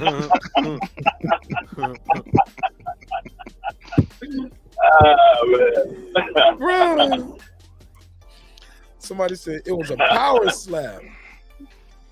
Oh man! All right, and it's not. He's in the wrong sport. But y'all think it's over for Jamal? I think Jamal about to beat Jose Benavidez. Y'all got Jamal Charlo fucked up. I agree with you. Y'all got Jamal Charlo fucked up. Y'all think he about to go in there and lose to Jose Benavidez? I got a Benavidez coronation. I got picked both Benavidez. This is the win. It's not for the title, so it's kind of a letdown. Nah, it's for something though. It's for something. Pride. Man, it's for something. You better not go in there and lose to Jose Benavidez, bro. It's for the Charlo name and shit. Y'all think this shit gonna turn out on some Oliver McCall type shit? He gonna be in the corner crying and shit? Nah. I don't know. I would hope not. That's what Champion Hart saying. He said there's about to be some Oliver McCall. I don't want to fight no more. Yeah, man. He's not there, man. No more. Tell you. I mean, he needs to get back in the ring. It's been 3 years. We don't know that until we see him in the ring, though, right? Yeah. Remember I said 500 days and shit. It's been way longer than 500 days. It's been 2.5 years. Try like almost 1,000 days. Oh wow. Yeah, you're approaching a stat. Let me see. Y'all want to know the date? Let's do the math real quick. Jamal Charlo. We give you his last date. But y'all talk. Fill the void. I'm gonna tell you. I'm gonna give you the exact date. Yeah, see this is why they say belt don't mean nothing. They let this cat hold the division up like this, man. No, that's not fair. Yeah, I'm not gonna blame him for it though. We know where it's coming from. I mean, to be fair, yeah. I mean, Triple G held it up as well. Yeah, Triple D held up as well. But that's bull, man. He said it's bull, man. You know how that shit goes. You already know how it go. Got a couple of email champions in that division. 11, 25, 23. He's gonna fight on November 25. Yep. I heard somebody say they don't think he's gonna make it to the ring. Yeah, possible. He'll be there. Somebody saying I don't think. Okay, it will be 889 days from his last fight, which was June 19, 2021 to November 25th, 2023. 889 days, ladies and gentlemen. Your middleweight champion of the world. Wow. 889 days, bro. Long time. 889 days, bro.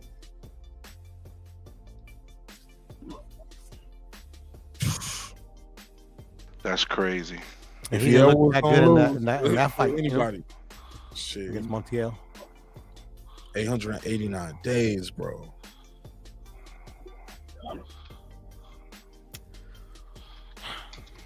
He has so much promise too, coming off of the Derevyanchenko win too. Let me see, when did Jose fight last? Jose fought last. Shit, he just fought this summer. Yeah, he fought. No, it wasn't this summer, was He fought this summer. He fought August the 12th. Oh, did he? Yep, he fought. Yeah. Danny not so swift. He fought who? No. He Danny fought not so Danny. He fought Danny in 2022. Oh shit, he had another fight after that? Yeah, Danny fought in 2022. That was July 30th.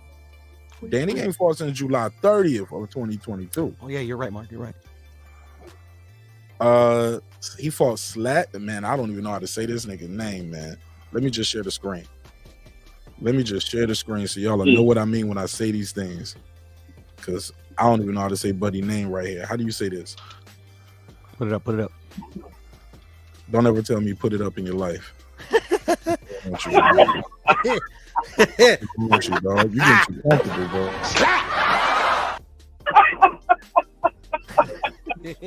Hey, champion, you got champion hard rolling, man. It never heard of it. The hell is this nigga talking about? Put him up. That shit, I don't even like the way that shit sound. It sound like Jamel Charlo with that Canelo fight. Cowardly Lion and shit. Put him up. What car? It was the cartoon that used to do that. Used to say that. Oh, y'all can't see. Yeah, put him up. There's some Puma, no? Yeah. How you say this guy named Sladan? Oh, okay. Yeah, Sladen. Sladen. Janjanin. Jamboree. Jajanin? Or is that Hahanin? Is the J got an H sound? Where you from? That'll tell us a lot. Where are you from, bro? Okay, he is from a country that I can't pronounce neither. Bosnia and Herzegovina. Oh, look at you. You smarty art nigga. I know how to say Bosnia, motherfucker. I know how to say this Herzegovina, man, respectfully, man, but that shit sound like something you catch. Right? from a bad night of drinking with a random bitch, like, man, nigga, I woke up, my shit was itching and so like motherfucker, nigga, I had to go to the clinic. Nigga, what you get? I got Herzegovina. Nigga? I don't know. It's wherever this nigga from. All the bitches there got it. Oh man, they weren't gonna cancel me before. They gonna cancel me now. Fuck them if they can't take a joke. Fuck them if they can't take a joke, man. You know what I'm saying? Fuck them. You worship. Yeah, man, but that's his last fight. That guy was 36, and that guy was what, 36 and 15. That he was. And he was supposed to fight Lara, but that never fell through, I think. Yeah, I kicked myself off. Yeah, 36 and 15 though. It's not saying a lot, bro. Nah. Yeah. Ranked number 300 in the world. Hey, look, but look, Wow. at least there's some activity though. Jamal Charlo had no activity. Right. 889 days. Y'all remember that number? I'm gonna be saying that number all the way leading up to the fight. 889 days. How's he gonna look? He's supposed to win this fight. Y'all know that, right? This is set up for him to win. Huh? They said he's supposed to win that? No, Jamal Charlo. This is set up for Jamal to win. He's supposed to win this. That's why they giving him a guy that used to fight at welterweight. You fight him at this dude. Matter of fact, Jose. What's Jose last fight? Was that even what weight was that? Yeah, this is first time 160. His last fight was at 160. It was that middle. And now he's going over that to 163. That's the contract weight for this. So he's going up a little bit more in weight. So that means Jamal Charlo is gonna blow up like a motherfucker on that scale. After that scale, y'all think he gonna make weight? This nigga might not even make weight, bro. I think so. This nigga might pull an Adrian Broner on y'all niggas, bro. He might miss weight. He might miss weight. He might miss weight. I wouldn't be surprised if this nigga miss weight. Coming at 164.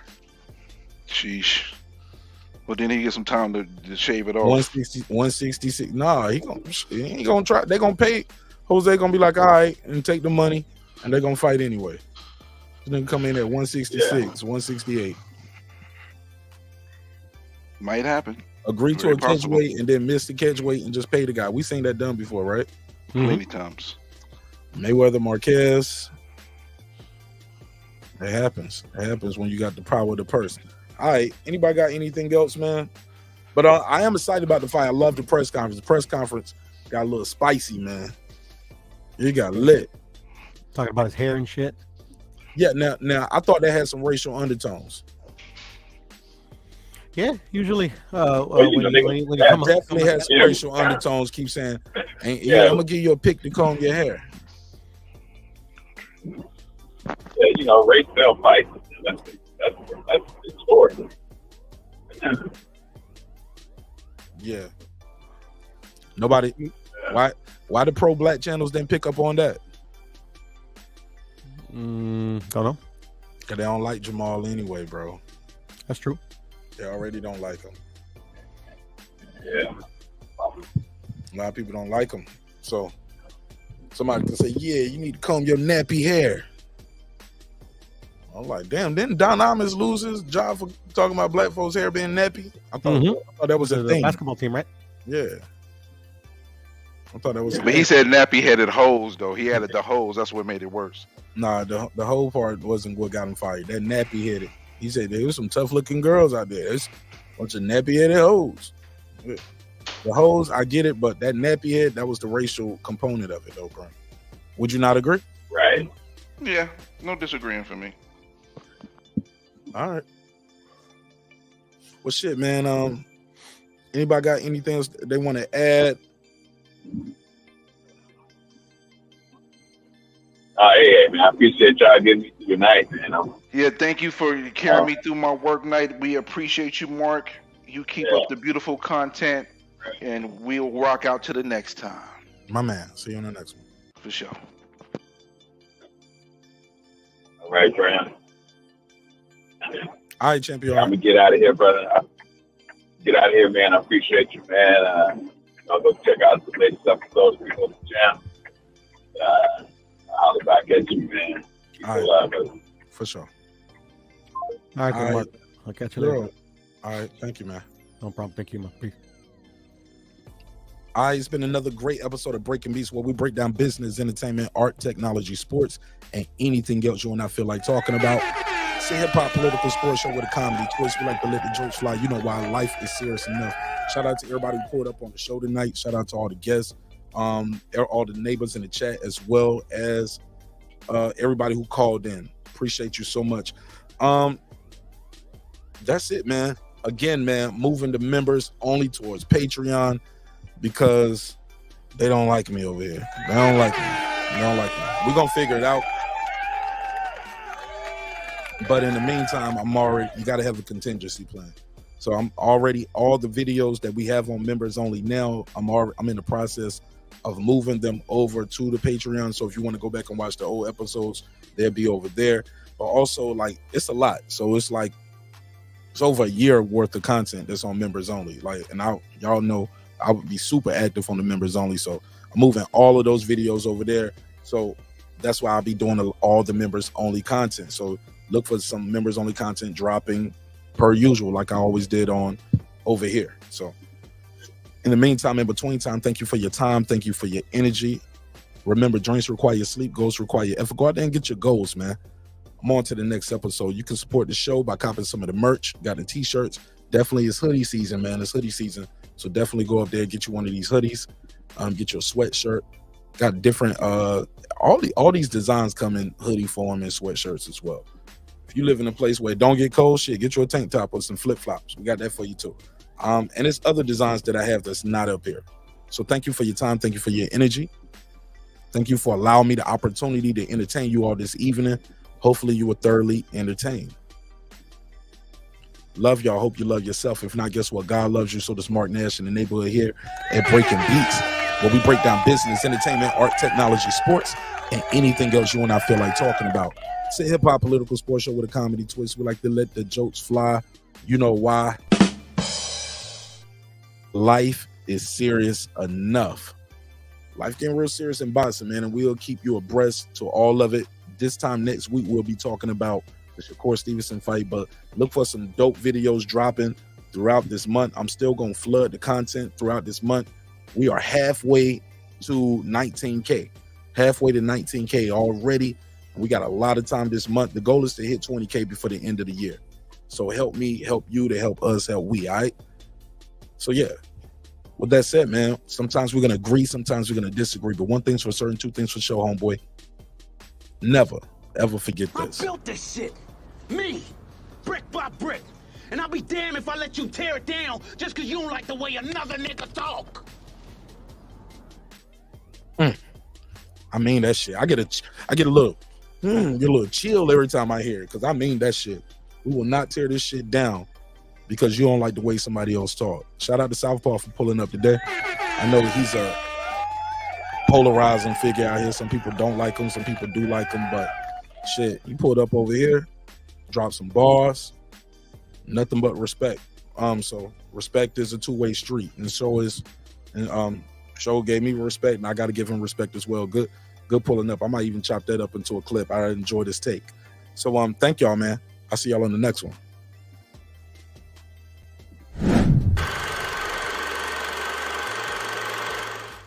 Oh. Yeah, I'm gonna be chopping this up into some clips too, man, because there was some good shit up here. But y'all definitely need to look out that Jerry versus Brim. That AJ shit, when they went back and forth on AJ, I think the shit about 35 minutes. So I'm gonna drop that up in like 3 different clips, like 10, 10, and 15. But yeah, man, that shit was classic, man. Hearing them two go back and forth. But all right, now I can end the show. No Shaving November, man. Promoting men's health and wellness. This is day 9 for me, and it's starting to get itchy. I'll see y'all on the next one. Hey, it's Antonio Tarver, champion. You watching Mark Nash at Breaking Beats. I usually don't do drops, but I'm gonna give you one, bro. I'm gonna give you one. I love you, champ.